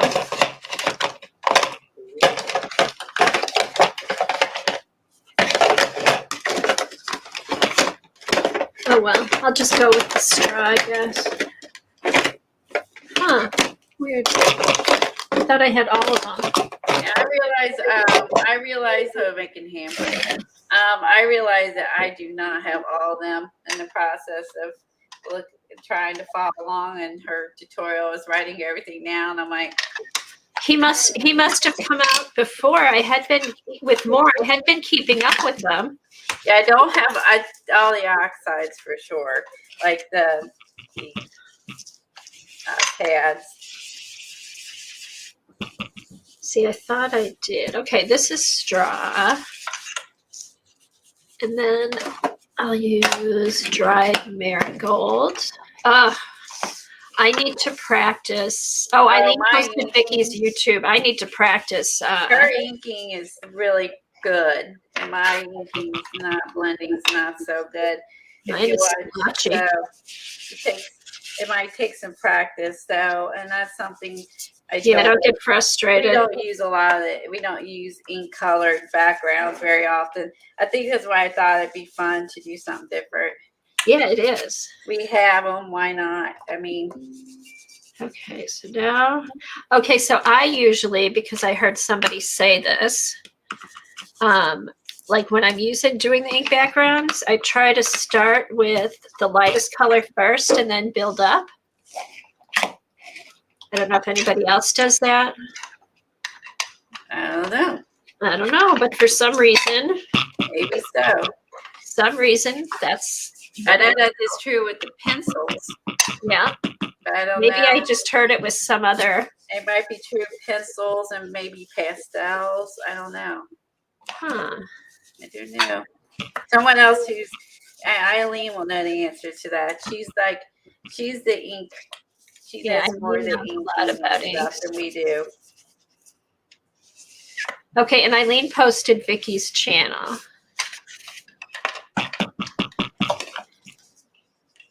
I was looking back through some of her other fall pages she's done in the past, and the ones that she's done like 3 years ago had 200,000 views. Oh wow! What's her last name? I was like, holy crap! I can't pronounce it. Oh. It's a very long word. I can't pronounce it. I will totally mess it all up. Oh, is it? Oh, I think I know who it is. I know you know who she is. She's done stuff for. She uses a lot by art by Marlene stuff and. Oh, Vicky Papaioannou. Yes, I love her work. It makes cards and pages and. Yes. I used to watch her all the time. She was one of the first people I watched a lot because I loved what she did. Yeah, some of her older stuff, I guess that had the one had 200,000 views. I was like, whoa. I was like, as you know, you made it to the top. She does cards and stuff too, right? Yeah. And you have 200,000 views.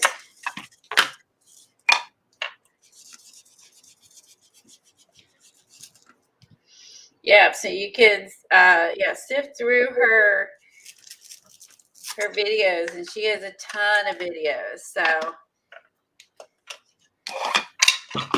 there's something out there for someone.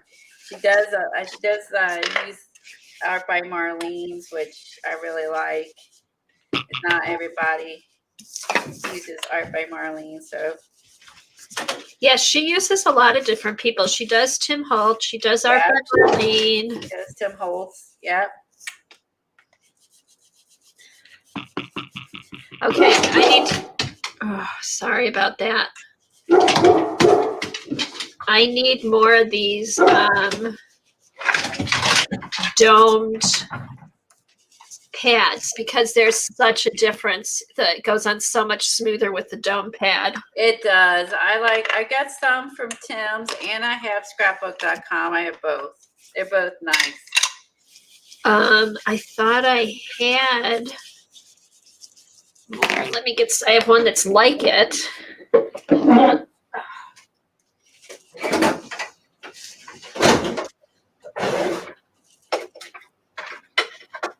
looks pretty good. That's not too bad.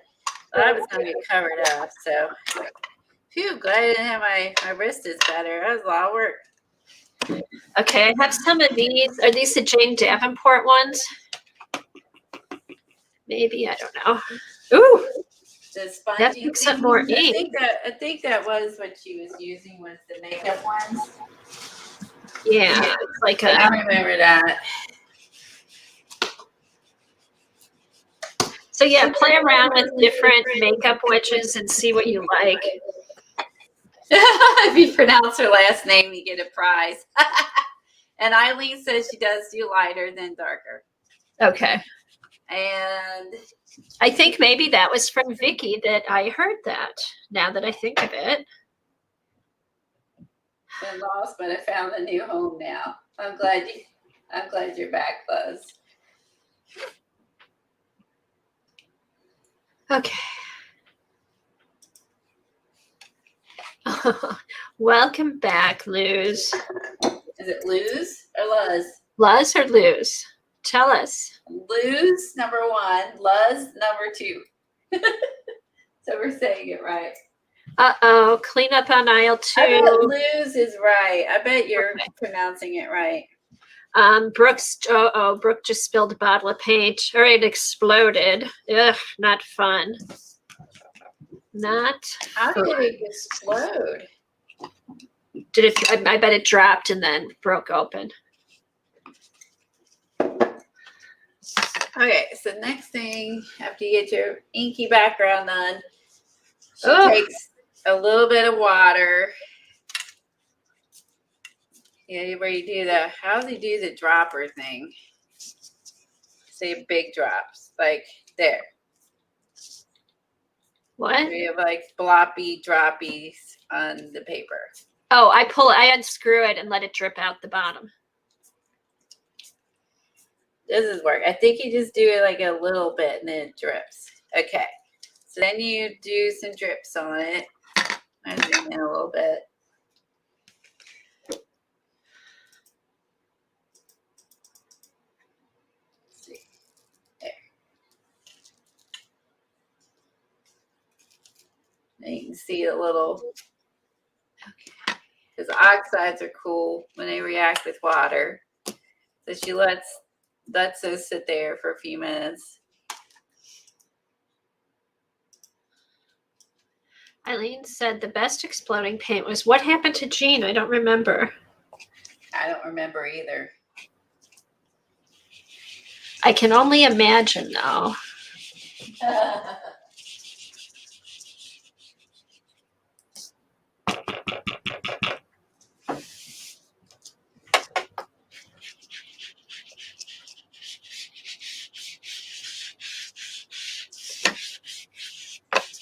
Okay, I need to make a note. Practice inking backgrounds. That's what, yeah, I saw this and I was like, you know, we have a lot of the inks and stuff, but we don't use them a lot. And you know, again, like why not use them? Why not use It's them? amazing, like not using these in a while, how you get rusty. You do, you lose that skill set. So and well, like painting, how long did that take? It took me an extra 4 or 5 hours longer than Kathy. But you know what though, Colleen, did you have fun doing it? I did parts of it I did and parts of it I didn't, you know, because I was getting frustrated with myself. So it's more of a, love-hate thing. Yeah. So, but after I got done, I absolutely loved it. I was glad I did it. Yeah, good. Kind of something to hang up and be proud of. Good. I'm glad you did it. Okay, so didn't Tim Holt say something about like start just off the paper and then it helps Yes. not get those little circle things where Yes. you start? Well, that was the case with the square. I'm assuming you still do that with the round sponge too. I used the yellow to like kind of blend all the three of the colors together. That seemed to be the one that brought the green and the orange together was the yellow. Okay. Okay, so then, yeah. She was at a retreat. Her paint got all over her. Oh, Jean, when she was at a retreat, her paint got all over her. Oh, no. Oh. All right, so then she used some gathered twigs, and we're going to do some splattering. Splatters are fun. I'm still playing with the. You gotta let it start. I had pulled everything. I pulled everything after doing the paint last night.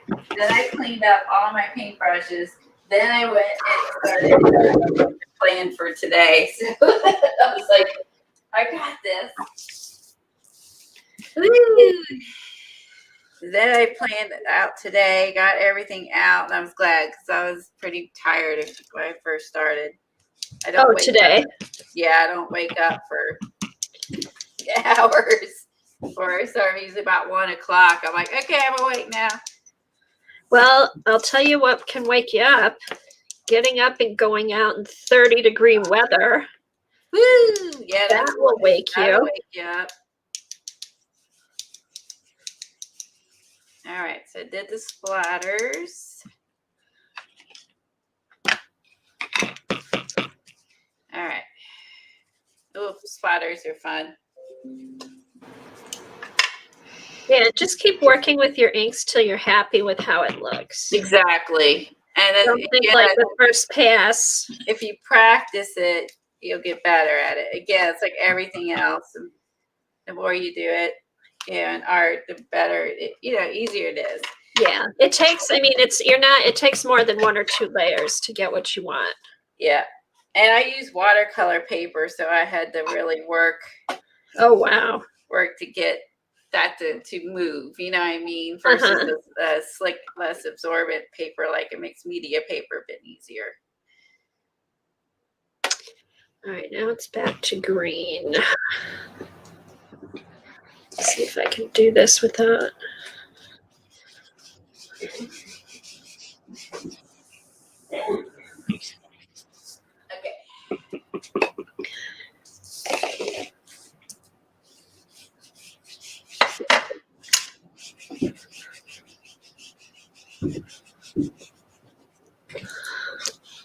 Oh yeah, I forgot about that, Judy. When she wouldn't let paint touch her hands. Yeah. I think Di did that too for a long time. She wore gloves. You remember that? Oh really? Yeah, in the beginning she wore gloves. Huh. Yeah.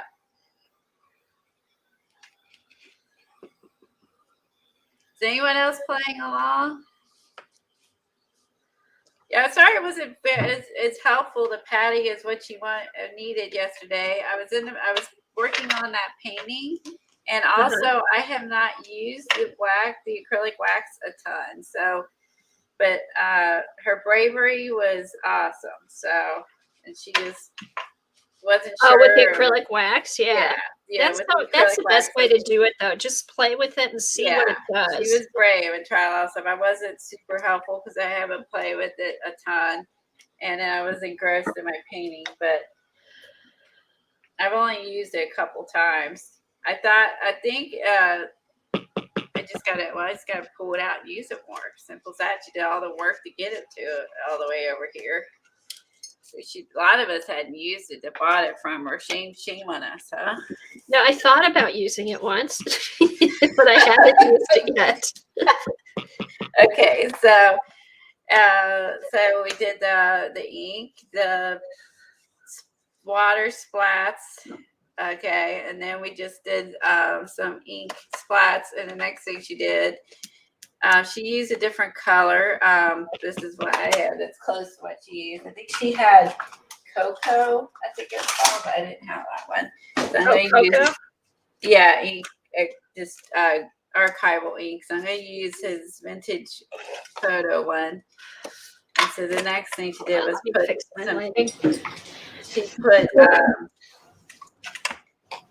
put text on the, let's see if this is dark enough, text on the background.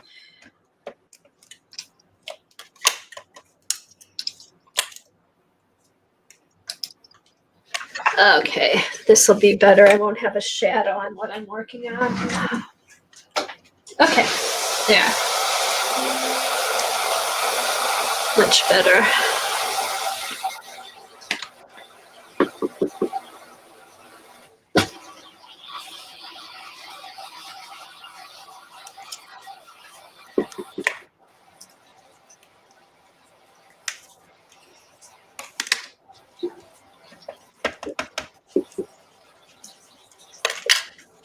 If you don't have the exact things, just find something that's close. Yeah, just orange, yellow, and green. Change it up if you don't have, just, use what you can find that's close enough. If you want to try this. I said there was like, I didn't have I didn't have everything either, but I was like, I'm doing it anyway. So it's fun. She also had she used like some round sort of mark making stamps. Let's see if I can find one. This stamp I got from this set. It's an old indigo blue stamp set. Oh, cool. That one came from. I just used. Let's see. It might have been an All Create stamp she used. I think I recognized it. And I didn't have it, but I recognized it. I'm pretty sure it was the All Create stamp she used. Like they have a lot of like background stamps and stuff. Uh-huh. So I'll try this one out. This is a new one I have from Maddie. It's called by Wood Clave Craft Collection. It's like bubble wrap. Let me wipe some of the sticky stuff off. There's always that weird coating.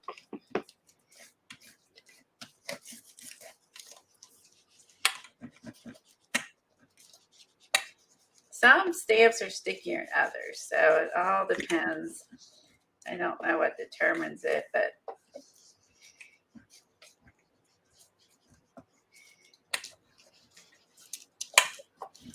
until I get that sticky junk off, it doesn't stamp well.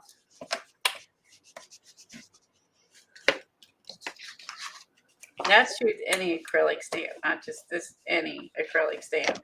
Just how they're manufactured versus a rubber stamp, you don't have to do this.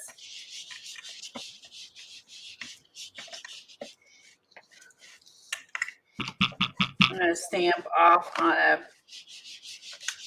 a separate piece of paper to make sure it's still, I got all the goop off.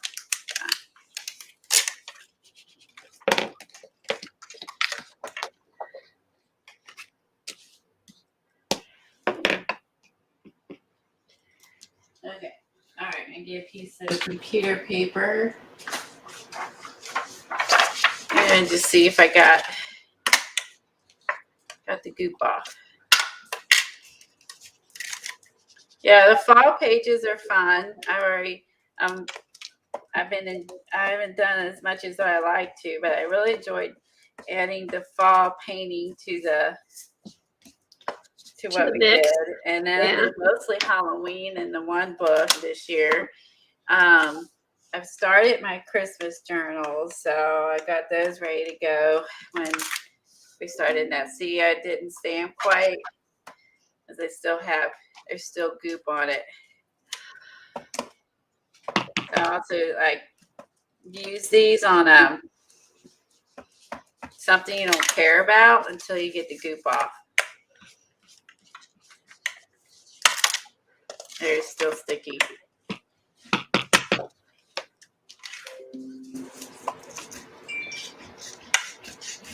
Now, some people use sanding paper. I think they've told me in chat they'll do a light sanding on the stamps to get the film off. I don't know. That's what a few girls have mentioned in chat, that they use a sanding block to get some of the junk off.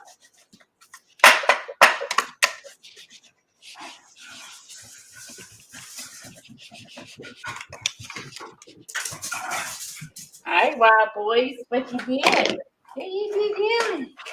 What you doing? You wild boys. Yeah. Wild boy. I do the same thing, Devin. If I'm not organized, I pack too much.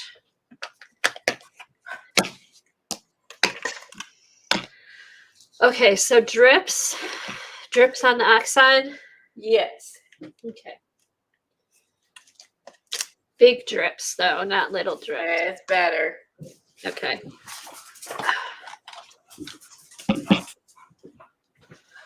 All right. So I don't want to totally get every one of them. It's not 100%, but it's better. Okay. So I'm just gonna use bits and pieces. I thought that was you making that noise at first. I'm growling like tea. They it's Stanford. They went outside and apparently went to the bathroom or got to bark at some people. I did hear them, and so they're really stoked right now. Oh, it's a good day. Don't you notice when it's cooler out, they come in with more energy? And you can go out and bark, and it's a good day. That's right. Go out and bark and be a dog. If they feel that way, when we take them to get their nails trimmed.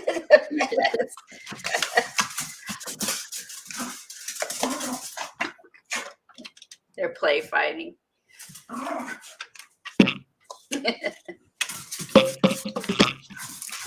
Hear their nails? That's why I gotta get their nails trimmed. Yeah. I know, that's how I know when jacks need to be trimmed. They get too loud on the floors. Yeah, exactly.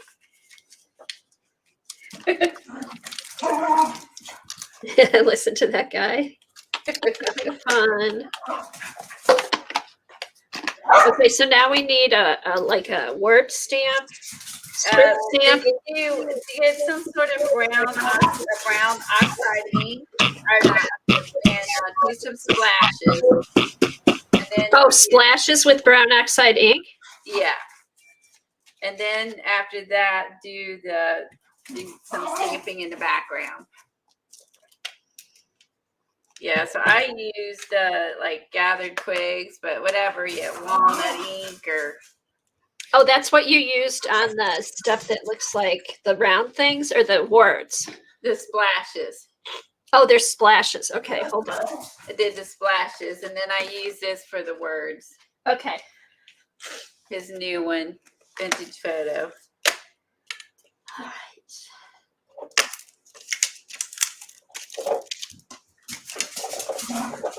You crazy. You too crazy. Crazy doggies. All right. Let me clean up one second. Because, I already lost the one page I worked on the other week because all the messes I made. I got to redo it. I'm going to redo it. Because I got to have a truck with a potty in it. So I do plan on redoing that. I just didn't want to redo it live. Be like, oh God, she's doing the same thing she did last week. Okay, have fun. Doesn't matter. It's like, that's fun. I'm excited about a painted paper cow now. I know that will be fun. I'm looking forward to doing that. Okay, walnut stain.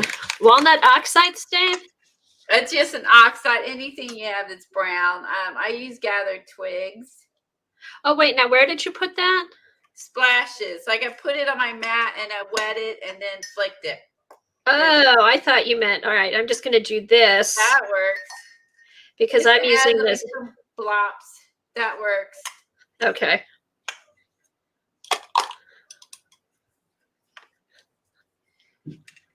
Every page needs blops, and that's what I'm calling it. Okay. Cool. Hi, Michelle. What are we talking about? Right, Michelle. I did too. I liked I liked how they all turned out. All the different stuff you tried, they all turned out good. I'll say, oh, bye, Devin. Have a great day. Have fun scrapbooking. She's probably gone. Yeah, have fun, Devin.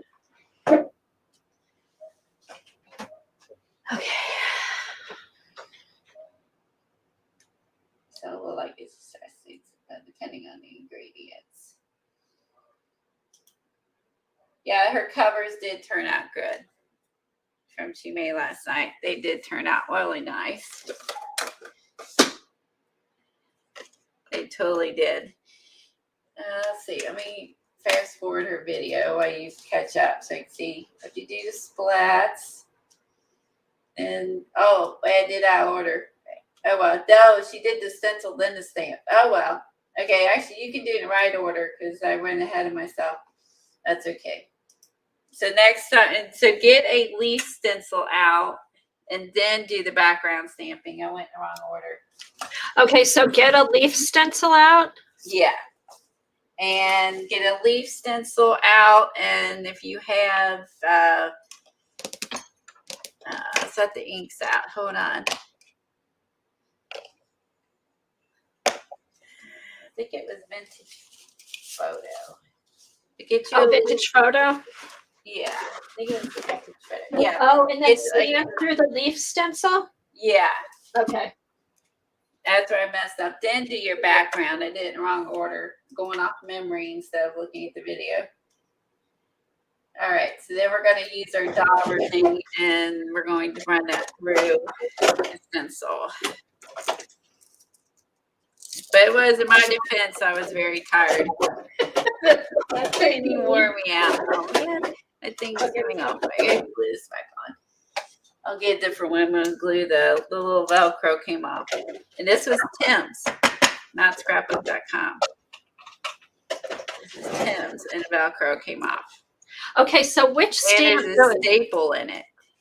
Okay, Colleen, so which stamp? The word stamp or the other stamp? Scrapbook.com's might be nicer. Any sort of background stamp. Oh, okay. She didn't. I didn't have what she had. Yeah, just okay. Like with like a word, something with words and something with like a shape. Okay, I got it. I have one.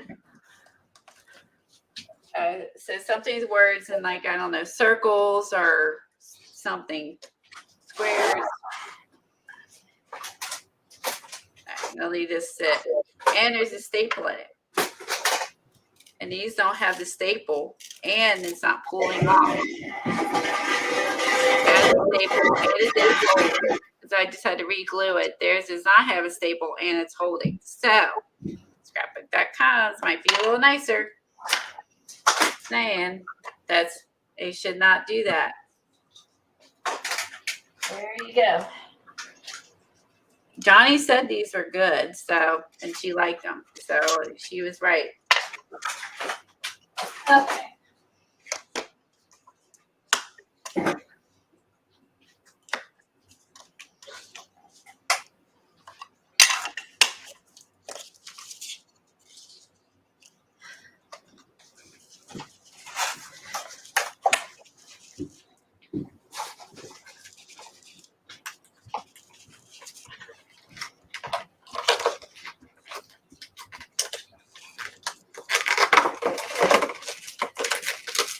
Okay, so I've got a caramel stamp that has shapes with words in it. Perfect. Yeah, now I have to find my leaf stencil.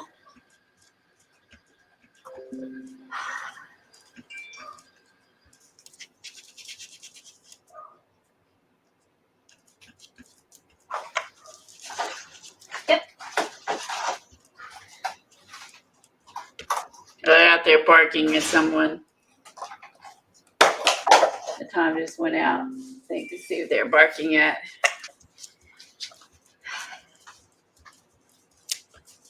Okay, I'm gonna try a couple different ones. I've got this Lawn Fawn. It's called Crunchy Leaf, and then I have Hickory Smoke. Ooh, that looks a little more gray. I'm gonna do the brown first. Okay, do your stencil then stamp. I did it in the wrong order. Do your vintage photo leaf and then stamp. Oh, I thought we had to stamp through the stencil. Oh no. Oh, okay. Yeah, I'm covering up some of my stamping because I did it in the wrong order. Okay, so I'm going to use, I can't find my vintage photo, so I'm going to use, oh, here's some vintage photo. Here's a little one. Yeah, this is a vintage photo oxide. And then put that through your leaf stencil all over your paper. And then you go back in and do a just generic stamping randomly. Gotcha. Like I think a couple of mine, I realized I had the words upside down. No. I mean, you read them anyway. So, but I'm like, I should probably turn that over because they're upside down. But even with doing this in the wrong order, it still actually looks pretty cool. So.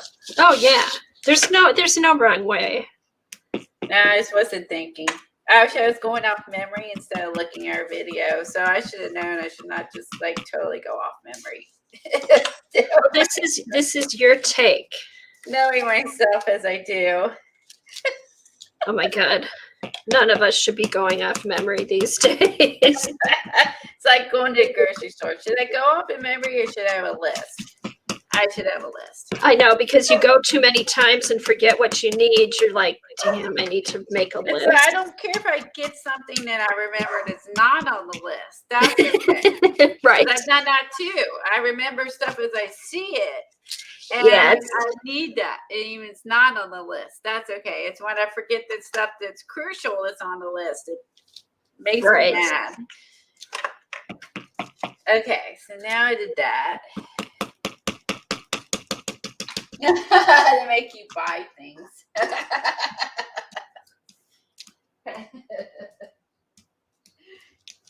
Oh my gosh. I got 3 more Dr. Peppers in this fridge up here. Emergency. You're good for the couple hours anyway, right, Colleen? Like, I might give me by for a little bit. Oh okay. After she did the inking, we found forward. Then you write really good. Okay. Then you do your stamping because you're behind me, and then we're gonna emboss. All right, so I'm gonna dry it.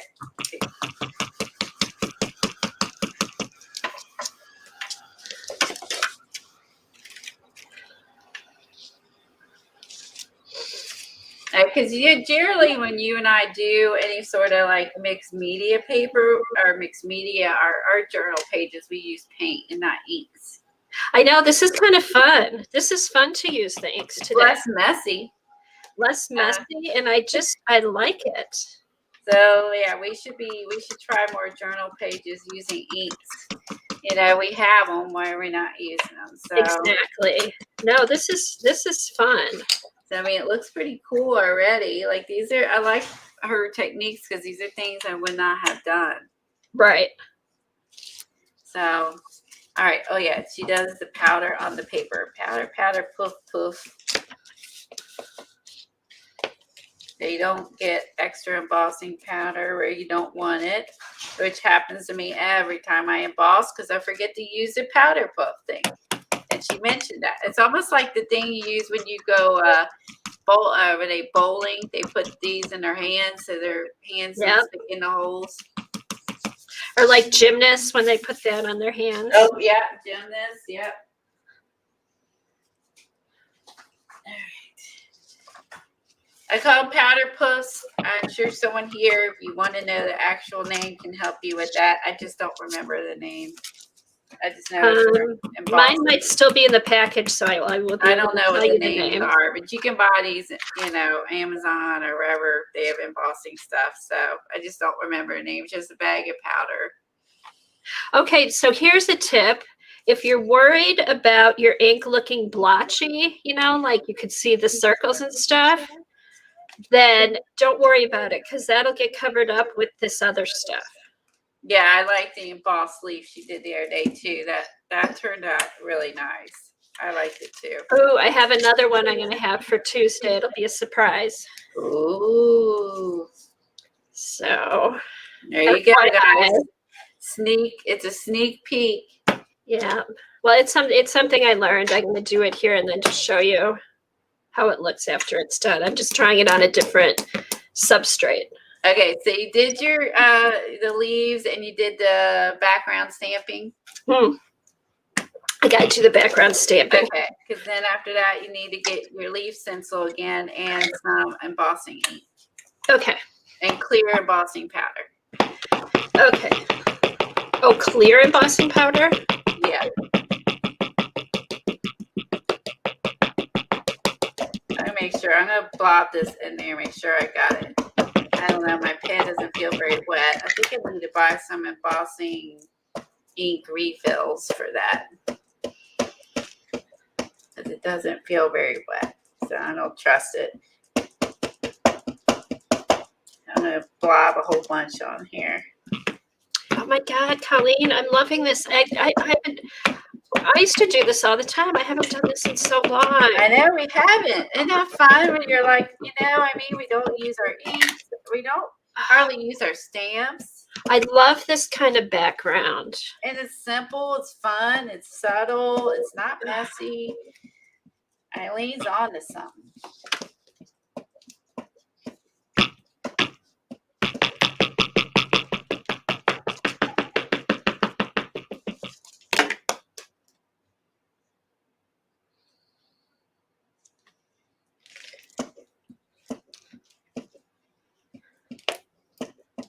I'm loving this.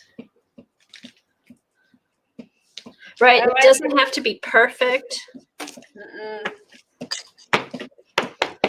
fun. I like these colors. I like the actually I really like the vintage photo archival with like behind, like on top of all the sprays, oxide sprays. So it looks pretty cool.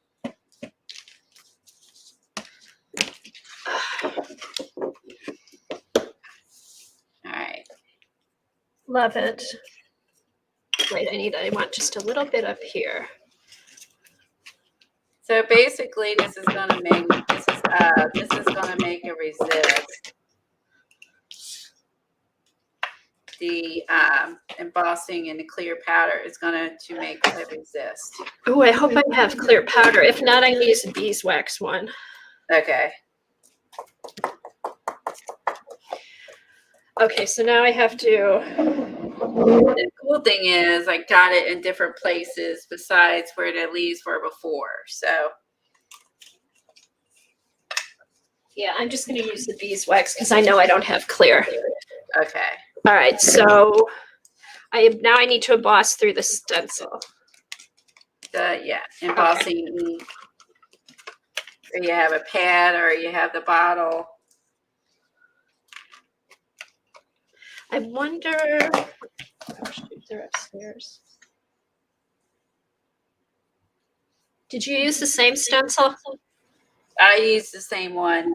Okay. But you could use a different one if you wanted. I'll just do the same one. I just put it in a different. Make sure it was in a different spot than the other leaves. Right. Okay, where's my juice?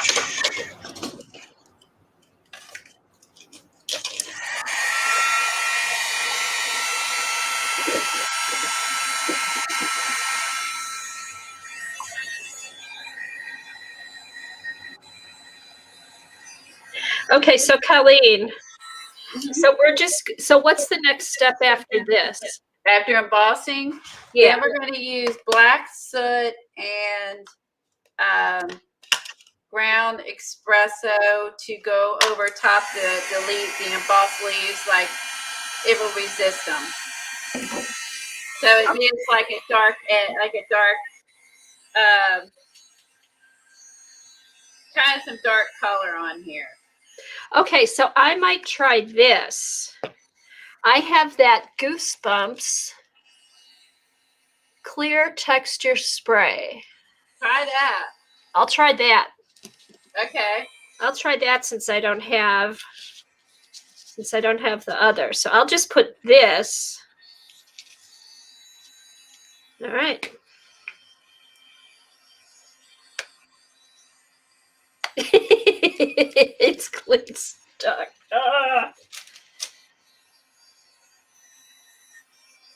I must not have cleaned my sprayer last time I used it. Darn it. Oh, here we go. Hi, Stephanie. What?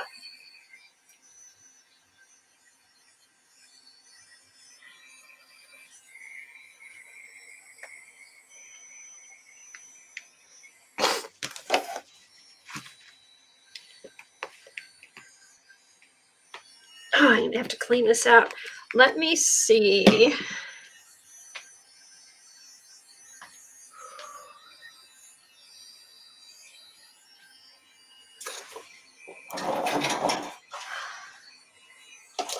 I'll make sure I put Vicky's video in the description box when I'm done, so someone doesn't want to scroll through look for the links in chat. I'll put that in the description box.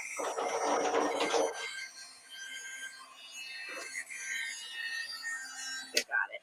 Okay.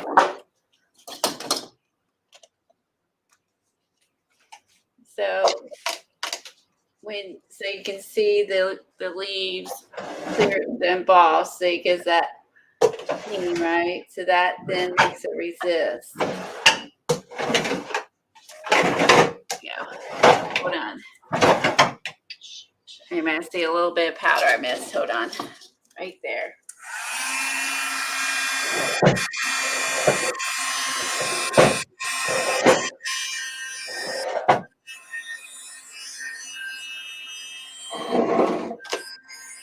Make sure I got it all. We do some embossing, but I'd say it's not a regular. Lately, it's been more than we've ever done, I would say, with all the new stuff, like the waxes and all the things we have now. Ooh, that scared me. Craft the lunch. Uh-oh. There you go. It's all good. All right, I'm gonna have to go back to using the beeswax because I need to clean this out so I can spray it. Okay. Try the beeswax because it is just clear. I think the beeswax will be fine. Yeah. And it kind of looks, I mean, because it's clear and it's picking up the colors in the background, so they look greenish. Okay, so now that's done. I'm gonna take the green. Let her scrub through the video because then we got to do the videos. It's fun too. Alright, so we use the black and then the brown. Then we wipe it away. And then we add pumpkins. Okay. Are you going? Yeah, you could actually, it's pretty cool on its own. You could just leave it too. I'm letting this cool off a minute. Did you borrow that spray from Kathy? What? Because it's clogged up. Nice, Eileen, nice. Yeah, she must have, let me borrow it, and I gave it back to her clogged. I'm the queen of clogging sprays.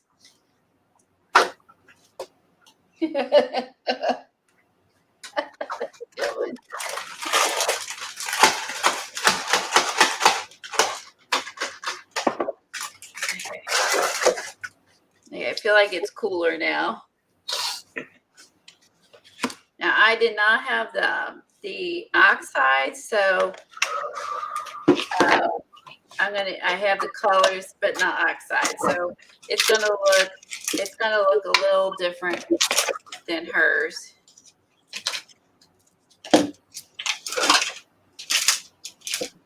Oh my goodness. Because they don't have the oxides in these. What you looking for? My little bottle of embossing fluid. Oh, okay. It should be, I would assume, with your Here it is. stuff. I just Here got it is. mine in a box. All right. Here we go. All right. Powder here. Okay. First she used brown. So this is brown espresso. Again, she used oxide for this, which I did not have. So apparently I need to add oxide, black soot, and brown espresso to a list somewhere, so I remember to purchase it. Oh. Because again, I'll forget that I don't have it. Oh my goodness, have we gotten to the point where we're actually starting to replace some stuff? I think I never had it. Oh. I just never owned it. I don't have all the oxides pads. I think I just never owned it. I have all the oxide sprays. I thought I had the pads too, but I guess not. I knew I didn't have all the pads, but I was hoping I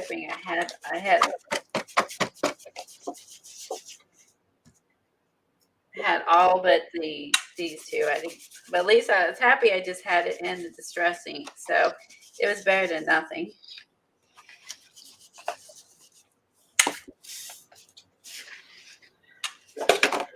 All right,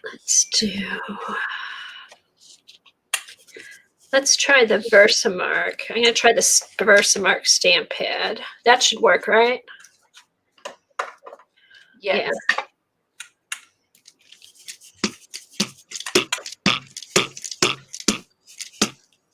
Okay, then still feeling the powder. And she went with black soot. Around the edges.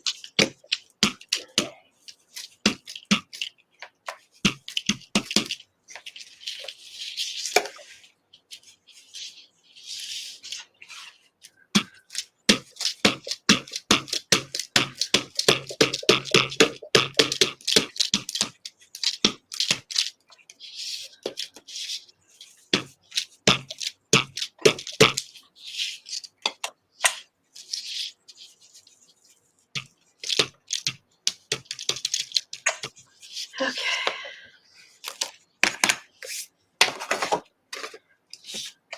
All right, let's see.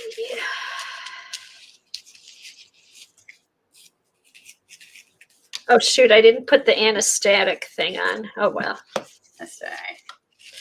It'll be fine.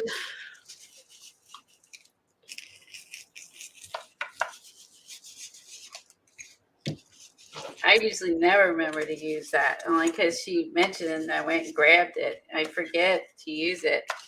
That's probably something I should keep like just on my desk. I have it in with my embossing stuff. Yeah. Again, just remembering it's another thing entirely. Right.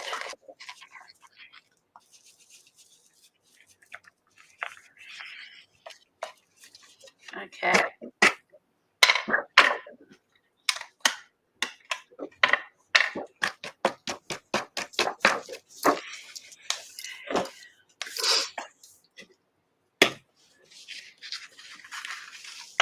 Then she took a towel.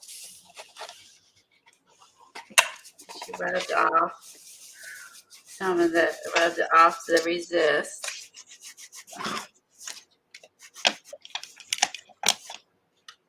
This is kind of messy in here. I wish I'd done that a little bit better. Hers looks a little better than mine.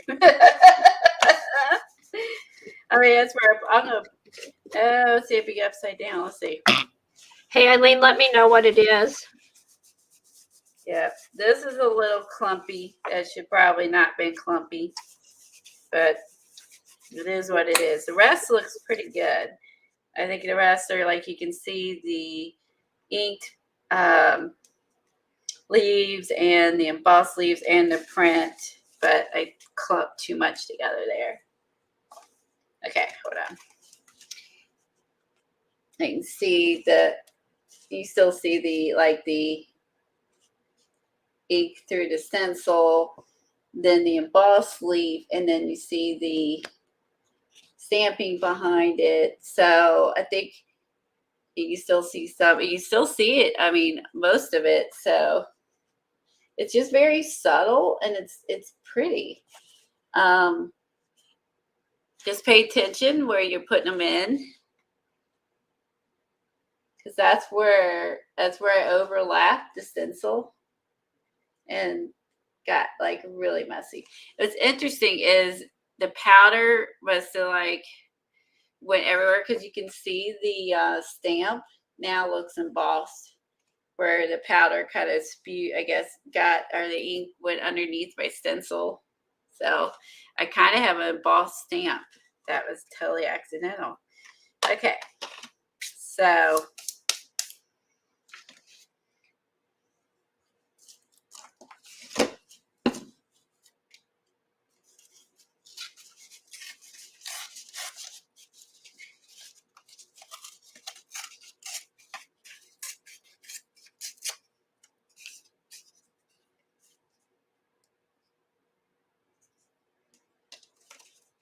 totally gonna put it in my book like this. I'm gonna put it on the back page instead of a front page so I can cover this part up I don't like.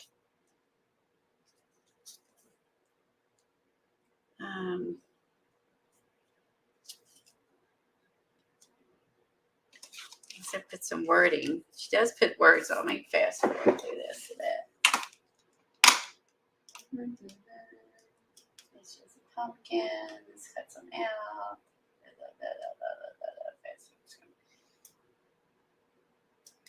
Of course, her page she worked on is quite a bit smaller, and hers is really like, her black background really stands out. So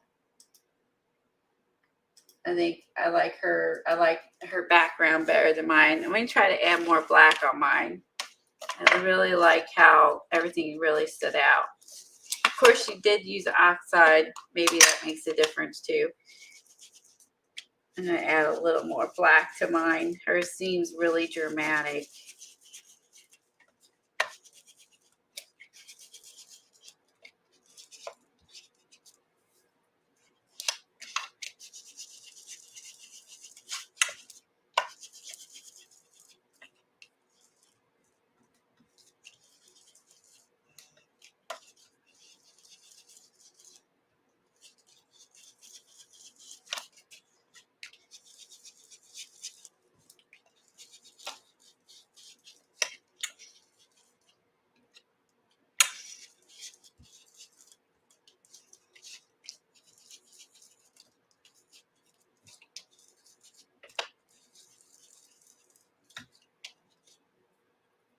There, I think it looks a little bit better on the edges at least. I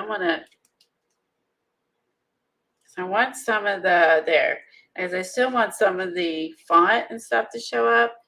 So I do like it darker on the edges. I still want the font to show through there, and some of the other. Oh my gosh, can't believe I did that. I'm definitely I hate that part. I don't know if I had to cover that up. So the next thing she did was she put a piece of corrugate and some pumpkins, and tuck some pumpkins in around. So we'll see how far we get. I can have about 15, 20, 25 minutes. Okay, let's see. So she used some white paint. And she did put some white paint on the edge.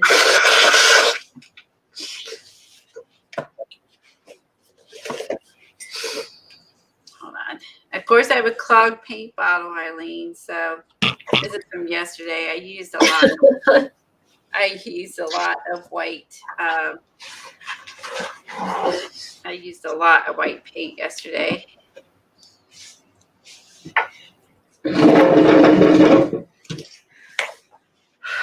Okay, so while you're doing that, okay, so I'm letting this dry. Then what do I do?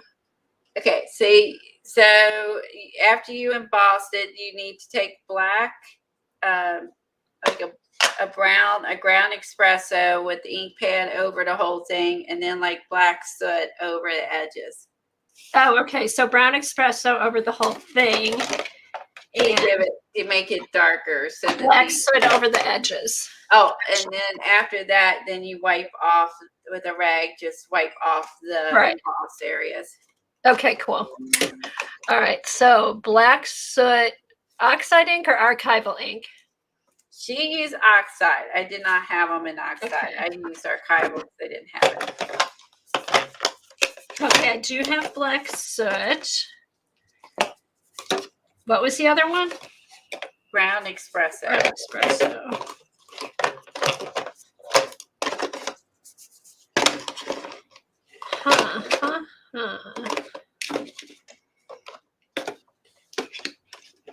Do you have it?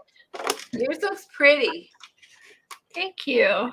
I think yours is really pretty. Thank you. I have brush and corduroy, which I just got. Lose. I'm gonna call you Lose. I like that better. I think I'm probably saying it wrong. Make you Lose. Lose sounds more. That sounds more natural. I'm gonna go with Lose.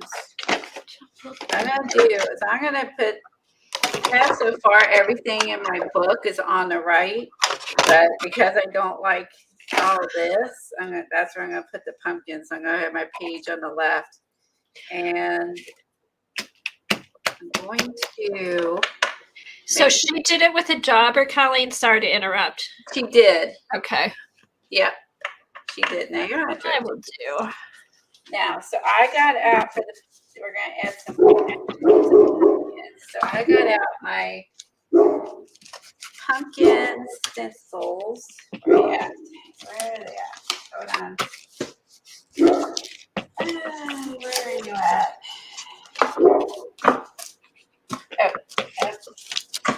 Oops, buried again.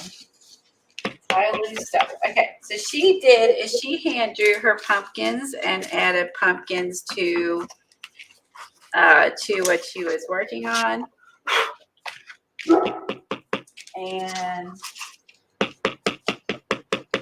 I am not going to draw mine because I have no bark. Because I have stencils, so I'm not going to do that. No bark, Jack. Ooh. That looks nasty on your hand. All right, I think I'm going to put some vintage photo on top of this because the corduroy is too light.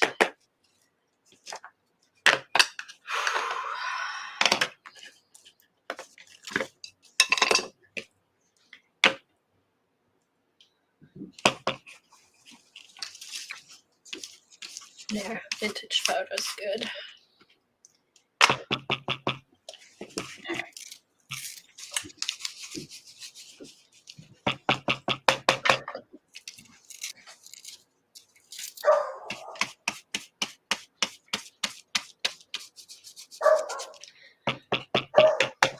All right, so I'm going to get my inks back out, the pumpkin fossilized. Keep them down. Now she drew hers. Feel free to draw your own pumpkins. Oh my God, we got to draw a pumpkin now? Yes, or in my case, I'm cheating with stencils.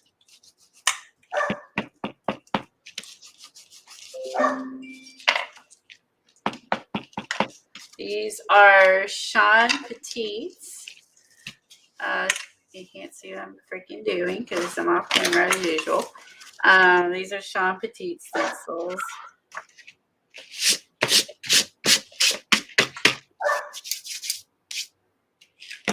Okay. And then the I black should've is done just lighter around the first. outside. Okay, so you did the dark inks over top, right? I have to do the black though. Just Okay. the black is just around the outside, right? Yeah, I did around the perimeter of it. Okay. You can do it in the middle if you want. No, but I want to make sure I got enough of the brown in the middle. God, I like how it looks like this. Can it just stop? I know. Well, after you ink it, and then you rub off some of the ink with a towel, like it's gonna, whoops. It's from my fingers. Time out to wash my hands real quick.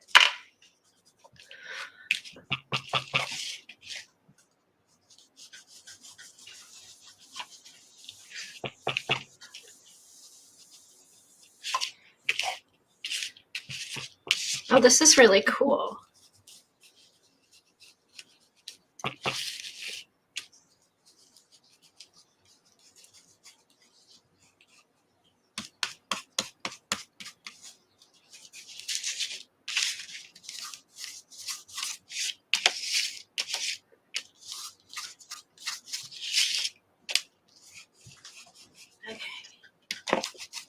Now, put the lids back on. Like, oops, I cut them out.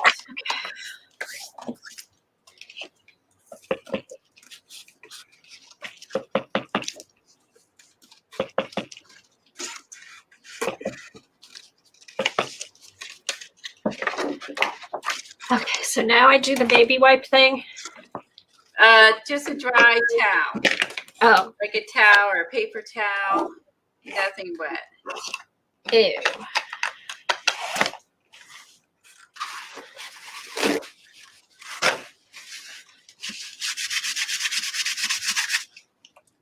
Uh-oh. I'm using baby wipe.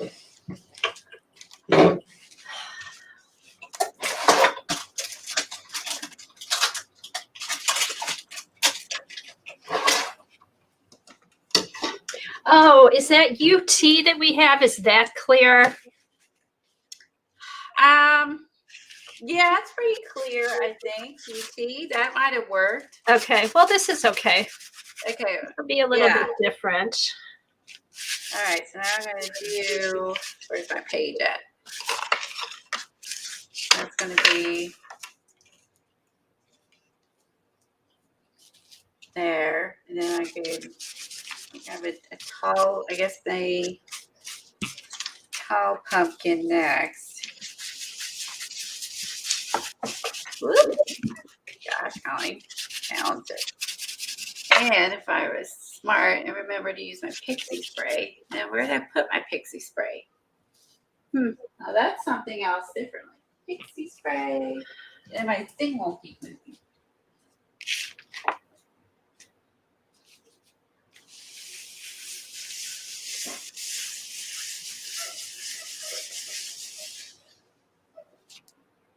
There.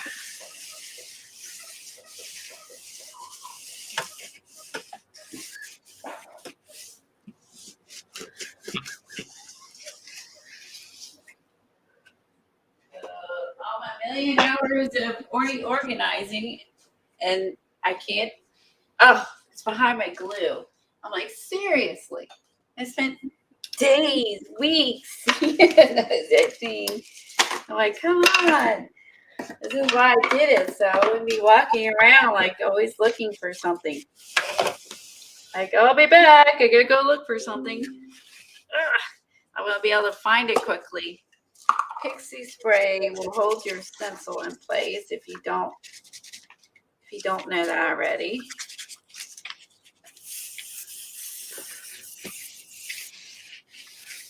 I learned that from Kathy. I think I got this. I thought I got this from Zandra. Yeah, I think we ordered it from Zandra. Yeah, that was why she's one of the first people to have it.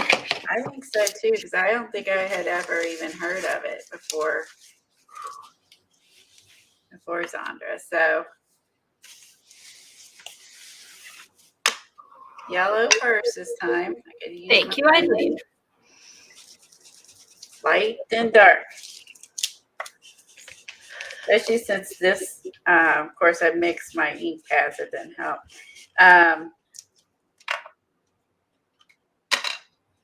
My orange and yellow, I did not switch.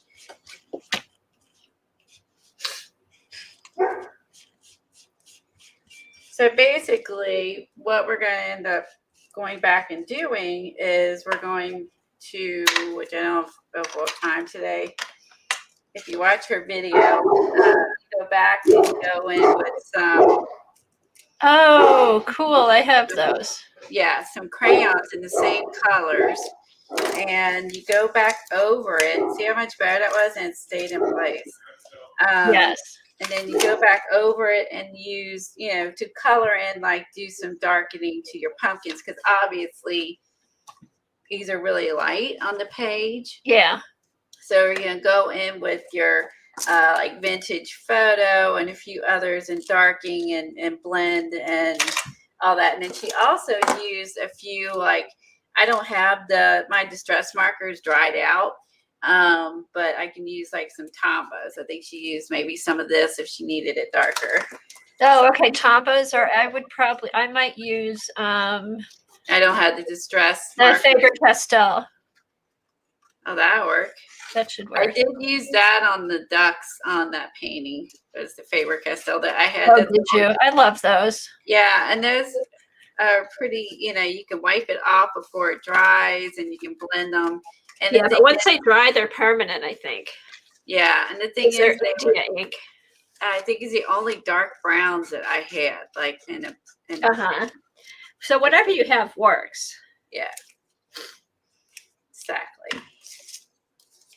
Okay, so what I'm gonna do, so the rest of it is do the pumpkin. So we're gonna so stencil or draw your pumpkins, and then we're gonna tuck them in. We're gonna tuck it in like a piece of corrugate. Okay. Okay, and cool. then just make these a little darker and tweak your pumpkins. And then she put a quote from let's use a quote from the sticker book. Okay, good.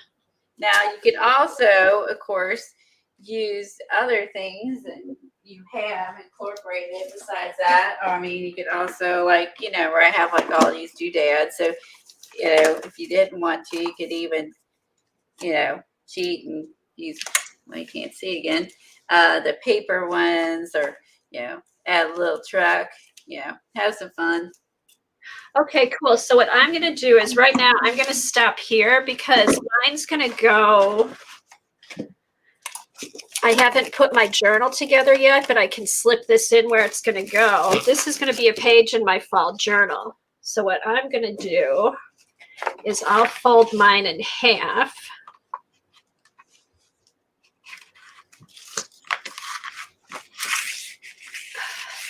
I tuck one in the front.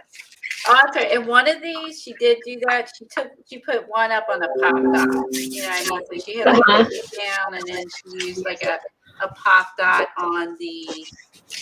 Okay, so the front one stuck out more. Yeah, so the front one sticks out more like that, and then she had one. It was like on a pop dot, and you could also even like stagger them like on top of that too. That would also pop it out if you don't have a pop dot.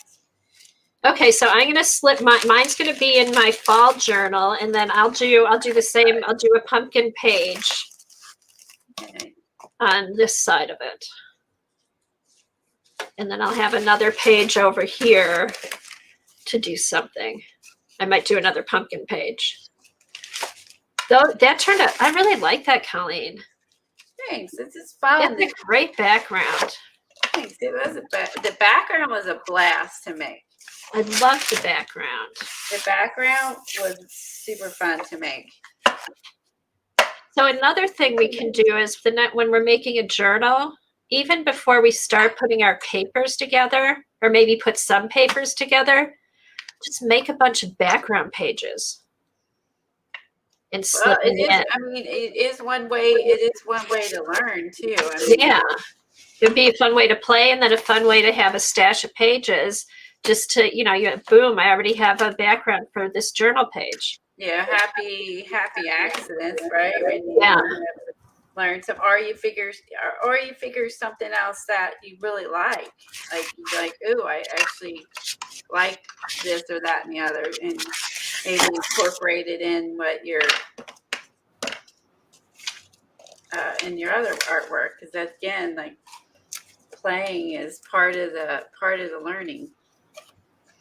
But yeah, I really like doing the inky background. I was just super excited to do that since I was painting all day and I paint all over me all day. I was like, I need something today for my fall journal that isn't. It's not paint. Painty, since I did all that yesterday. I didn't want to get painty today. Yeah. That's a good idea. On Inkside too, the backgrounds are great to use for die cuts too. I was painty out. Painted out. Painted out. So the other thing I thought was interesting that she did, and she said it will move, obviously, so she could make the crayons go on smoother. She put on, because she says much easier, because it is hard sometimes to get the crayons to like go on there dry and stay. She went and put matte medium lightly on these, even though it's smeared to color. Okay. She's because she's going to add some of the details in later anyway. I'm just picking it off the edge. It doesn't get in the matte medium. But she lightly put on some matte medium, which I wouldn't have thought to do. And then that way, when you put your crayons on, it will glide on. It'll glide over. Oh, okay. Yeah. So put matte medium over the paint. Over the Distress Oxide. This is the same ones we use on the page. So. Oh, okay. Oh, you see, I missed that. Yeah, those. Oh, so that's Distress Oxide too. Yeah. So I just used these two again for this, and so that way. And I thought that was a good tip, because now it's not going to. Now you'll have, like she said, it gives you a smoother surface to. And it won't move. And it won't move once you put it on there. Yeah. Because, I mean, you lose some of it when you go over with the matte medium, obviously, but it doesn't matter because you're going to be blending and putting stuff on top. You just kind of need the gist of the lines and shape and stuff like that anyway. So, so it's fun to watch and learn from, other artists, little tips and bits that, I wouldn't have thought of. No, this was so much fun, Colleen. I'm going to have to watch her more. I used to watch her all the time. More details coming on upcoming cow collages. Yes. Yes, watch for more details. And also, Patty, are you still here? You could put a light coat of matte medium on your stuff and then put the wax on, and it wouldn't spread. Oh, that's true for what she was doing. Last night she could have used matte medium. That's awesome, actually. Do you have matte medium, Patty? Yeah, I bet Patty has matte. Yeah, I bet Patty has matte medium. Maybe matte medium, and then put the wax on. Then it won't run so much. Yeah, exactly. But then Colleen put it on really light. Like you just have to do like a light. Yeah, super light, because otherwise you'll just smear everything. Just super. I mean, you can see some it came off, and that's what happened to her too. But she said it just holds it all in place. It's not going to move now. And then now, because later on she goes over with the tombos on top, and if you didn't seal that in. Then you'd be moving everything around. It'd be a mess. Around with the tombos. Yeah, you'd ruin your tombos. You'd ruin what you were doing, and it makes it look more. It makes it look more organic. Exactly. So then just play with it. Play with it until you're happy with how it looks, which is what she did. Just keep, because we want to make it darker. So because the page is dark, so we want to we see how much better it looks already, just versus bright versus dark, because the page is dark. It's looking good though, Colleen. I like that contrast. Yeah, so that's why we need to add like the vintage photo and stuff like that on there, because we need to darken it a little bit for the page, and I may add a little bit on top of that, and then that way it looks more I don't know, artsy, personalized. I don't know. So I don't use the crayons that often. Eileen despised them, but now likes them. So we'll see if any other products become a like that she used to despise. So it looks like it, Eileen. The crayons are blending out pretty good, right? Yeah, and so they're the markers or whatever you're using. When you use that matte medium, these are blending like super easy, and that's not always easy to do. And then she even went in with a little bit like I didn't have fossilized amber and a crayon, but I had dried marigold. So again, I need to make a list of what I don't have. And then when I see, unfortunately, I think what we don't, that's like a never-ending list. And then she also went in with a little bit when she was done. She went in with a little bit of the picket fence. Oh, to highlight? To highlight it. So then you can go back in and add some little highlights, because we added white onto the, I guess, onto the corrugate. She also, when she was done, went back in with some picket fence, which you can see that was brand new. I never even used it. So again, it helps us use our supplies. And oh my God, picket fence is a great highlighter. Yeah, do you see how nice that works? So why are we not using this? Forget. I mean, I also don't know how to use like all these things that well. I mean, that just adds some little soft highlights to soften it. Look at that. I mean, picket fence I was like, why am I not using this? Brand new, never used. So, and if you don't have the Tim stuff, you could probably use Neo2s. You could use the portfolios, anything that blends. So what would be, so as far as a title, I can't remember what she picked out of here. But you see how quick this came together. So as long as you have all of your supplies by you, you can see how quick this came together. So you can have these on it or behind it, whichever you want to do.